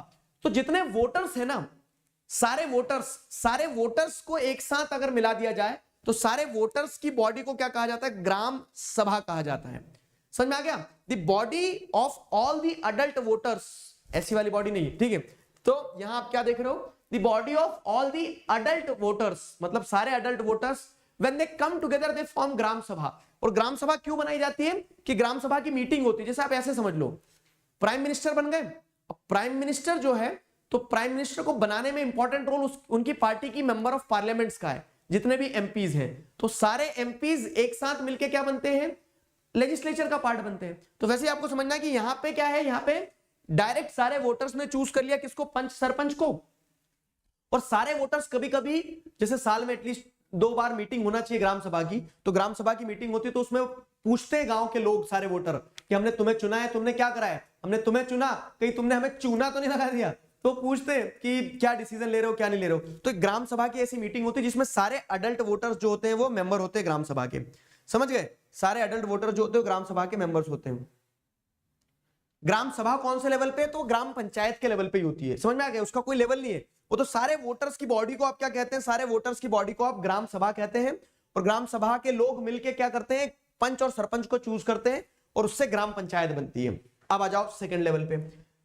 तो कुछ ग्राम पंचायतें, जैसे ये ग्राम पंचायत थी, दूसरी, तीसरी, चौथी, तो कुछ ग्राम पंचायतें मिलके क्या बनाती है, पंचायत समिति। पंचायत समिति को ब्लॉक भी कहते हैं और उसी को मंडल भी कहते हैं। तो कुछ ग्राम पंचायतें या फिर पंचायत समिति मिलके क्या बनती है, ब्लॉक। ठीक है, मतलब कुछ ग्राम पंचायतें मिलके क्या बनती है, पंचायत समिति कह लो या फिर ब्लॉक कह लो या मंडल कह लो, एक ही नाम है। ठीक है, तो ये क्या हो गया, आपकी पंचायत समिति बन गई या फिर ब्लॉक बन गया, मंडल बन गए। हाउ, ठीक है, तो आप क्या लिखेंगे, by the coming together of few gram panchayat, panchayat samiti, block और मंडल लेवल इज फॉर्म। तो मेंबर्स ऑफ द मेंबर्स जो रहते हैं पंचायत समिति के, they are elected by the panchayat members in that area. तो यहाँ के पंचायत मेंबर जो थे ग्राम पंचायत के, पंच सरपंच चूज करते हैं किसको, हर स्टेट में अलग अलग रहता है और ये, ठीक है, पंचायत समिति, ब्लॉक या फिर मंडल के मेंबर्स को। ठीक है, मंडल के मेंबर्स चूज हो गए। ठीक है, अब एक डिस्ट्रिक्ट के अंदर जितने भी मंडल्स होंगे या पंचायत समिति होंगी या ब्लॉक होंगे ना, जैसे मान लो 2 ब्लॉक थे, तो उस डिस्ट्रिक्ट के दोनों ब्लॉक मिलके क्या कहलाते हैं, जिला परिषद कहलाते हैं, जिला परिषद। ठीक है, अब जिला परिषद के मेंबर्स को कौन चूज करेगा, तो दिखती बात है कि यहां जो इलेक्टेड रिप्रेजेंटेटिव्स है, ये इलेक्टेड रिप्रेजेंटेटिव्स जिला परिषद के मेंबर को चूज करेंगे। ठीक है, तो जिला परिषद में एमपीज और एमएलएस जो रहते हैं, डिस्ट्रिक्ट के जो ऑफिशियल्स रहते हैं, वो भी जिला परिषद की मीटिंग में बैठ जाते हैं। ये डिस्ट्रिक्ट लेवल पे आ गई ना चीज, ठीक है, मीटिंग में बैठ जाते हैं। बाकी जिला परिषद की जो बॉडी है वो डिस्ट्रिक्ट लेवल की, रूरल लेवल पे काम करने वाली हाईएस्ट बॉडी हो गई है। ठीक है, जिला परिषद chairperson is the political head, और जिला परिषद का जो पॉलिटिकल हेड होता है, जैसे यहाँ पे ग्राम पंचायत के हेड को क्या कहा जाता है, सरपंच। ठीक है, वैसे ही जिला परिषद के पॉलिटिकल हेड को जिला परिषद चेयरपर्सन कहा जाता है। ठीक है, जिला परिषद अध्यक्ष कहा जाता है। समझ गए, तो ये रूरल लोकल गवर्नमेंट का स्ट्रक्चर था। कोई डाउट, एक बार और रिकॉल करवा दूं क्या, कि ग्राम पंचायत होती है, सारे एडल्ट वोटर्स की बॉडी को ग्राम सभा कहा जाता है, ग्राम सभा के लोग तय करते हैं, पंच और सरपंच को चुनेंगे। अब कुछ ग्राम पंचायतें मिलकर पंचायत समिति बनती है, पंचायत समिति जितनी भी एक जिले के अंदर, वो सारी पंचायत समिति मिलकर जिला परिषद बनती है। जिला परिषद का हेड जो होता है वो कौन होता है, जिला परिषद चेयरपर्सन। ठीक है, सिमिलरली क्या है कहानी, similarly local government bodies exist for urban areas also. ठीक है, local government body urban area के लिए भी होती है। हमने क्या देखा, लोकल गवर्नमेंट मतलब दो जैसे मैं आपसे कह रहा हूं कि 3rd टियर ऑफ गवर्नमेंट है लोकल गवर्नमेंट, तो लोकल गवर्नमेंट को आप 2 विंग्स में क्या कर सकते हो, डिवाइड कर सकते हो। एक विंग जो होगा लोकल गवर्नमेंट का, वो एक विंग कौन सा होगा, लोकल गवर्नमेंट का एक विंग जो होगा वो आपका हो गया रूरल लोकल गवर्नमेंट, जो मैंने आपको भी बता दिया। और शहरों में एक अर्बन लोकल गवर्नमेंट होगा। अब शहर भी क्या होते हैं, देखो शहर को भी जैसे अगर आप देखोगे ना, तो local government bodies exist for urban areas which is known as urban local bodies या फिर अर्बन लोकल गवर्नमेंट। अब शहर भी कुछ बड़े होते हैं, कुछ छोटे होते हैं। तो जो टाउन टाइप के सिटीज होते हैं, तो टाउन में क्या होता है, म्युनिसिपैलिटीज कहा जाता है, नगर पालिकाएं होती ना, तो नगर पालिकाएं होती है, तो नगर पालिकाओं का जो हेड होता है उसे म्युनिसिपल चेयरपर्सन कहा जाता है। ठीक है, तो टाउन में म्युनिसिपैलिटीज होती है जिसे म्युनिसिपल चेयरपर्सन कहा जाता है। ठीक है, municipal chairperson is the political head, municipal chairperson is the political head of municipality. और म्युनिसिपल कॉर्पोरेशन जो रहती है वो बड़े बड़े शहर में रहती है, बिग सिटीज। बड़े शहरों की अगर बात की जाए तो बड़े शहरों में म्युनिसिपल कॉर्पोरेशंस होते हैं, समझ गए। छोटे टाउन्स में म्युनिसिपैलिटीज होती है, म्युनिसिपैलिटी का हेड होता है म्युनिसिपल चेयरपर्सन। और बड़े शहरों में म्युनिसिपल कॉर्पोरेशन होती है, जैसे Bombay municipal corporation, Bhopal municipal corporation. ठीक है, तो बड़े शहरों का जो पॉलिटिकल हेड होता है, म्युनिसिपल कॉर्पोरेशन का जो हेड होता है, उसका नाम होता है मेयर, उसका नाम होता है मेयर। समझ में आ गया, rural local government, urban local government समझ में आया तो give me a thumbs up. What is the work of gram panchayat, गांव के लेवल पे काम करती ग्राम पंचायत। ठीक है, मेरा फोन कौन सा है, उसका क्या करोगे तुम, अचार डालोगे क्या, सवाल पूछूं मैं, जरा बताना फटाफट, क्या बोलते हैं, सामने लिखा है। म्युनिसिपल कॉर्पोरेशन का हेड कौन होता है, मेयर। ठीक है, डिलीटेड नहीं है भैया, पढ़ना है ये। ठीक है,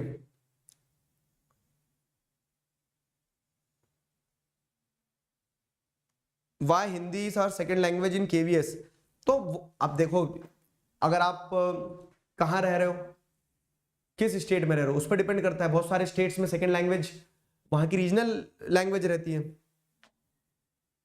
ठीक है,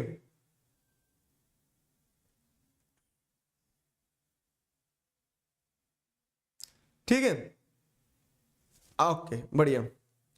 Y constitution recognises India as the union of states, क्यों? क्योंकि मतलब आप जैसे देखोगे ना, तो भारत जो बना है, India that is Bharat shall be union of states, article 1, ठीक है। तो इंडिया मतलब वो अपना फेडरल नेचर दर्शाने के लिए कि yes we are a federal country, ठीक है।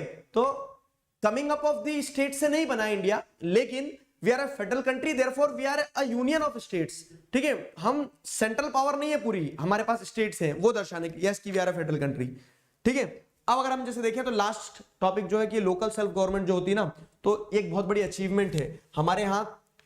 लाखों में इलेक्टेड रिप्रेजेंटेटिव्स हैं, सरपंच हैं, ठीक है, पंच हैं, जिला परिषद चेयरपर्सन है, तो ये लाखों की गिनती में है। इतने देशों की पॉपुलेशन नहीं होती जितने हमारे इलेक्टेड लीडर्स हैं, ठीक है। और उससे कहीं ना कहीं ग्रास रूट डेमोक्रेसी और डीप हुई है, ठीक है। This has deepened the grass root democracy, ठीक है। This is one of the achievement of local self government.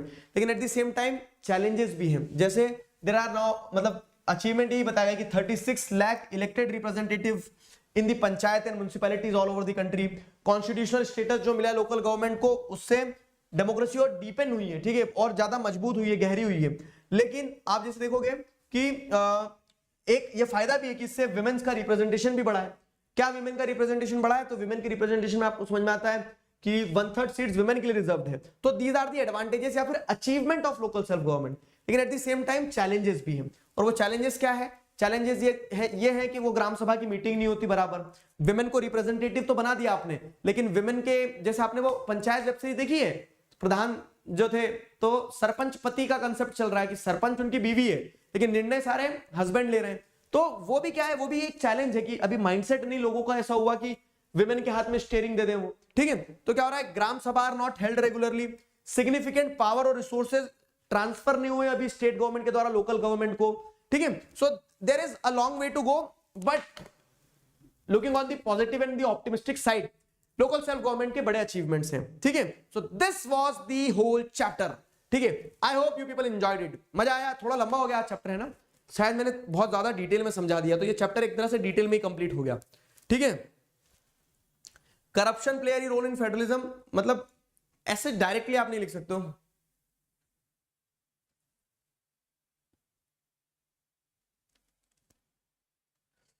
India के टाइम पे भारत वर्ड यूनाइट करने के लिए यूज किया गया था, भारत माता नहीं, ना कि इंडिया। ऐसा क्यों? मतलब लोग ज्यादा एसोसिएट कर पाते थे ना, भारत माता की जय बोलने, इंडिया माता की जय जब नहीं पा रहा है। लोग उस समय पे लिटरेसी लेवल कम था, लोग भारत नाम से ज्यादा बेहतर जानते थे, तो इसके लिए, ठीक है। खत्म करें? डन। बस ये टेलीग्राम चैनल ज्वाइन करो। क्लास के तुरंत बाद में मैं आपको क्या दे रहा हूं, क्लास के तुरंत बाद में मैं आपको पीडीएफ दे रहा हूं। मिलते हैं 8:45 पे क्लास 9th। तब तक हंसते रहो, मुस्कुराते रहो। अभी के लिए साइन ऑफ करता हूं। क्या बोलते हैं, आज के सारे टास्क हुए कंप्लीट, ठीक है। कल मिलेंगे अपन सेक्टर्स ऑफ इंडियन इकोनॉमी के साथ में, ठीक है। तो अभी के लिए signing off with this, together we can we will. Thank you very much.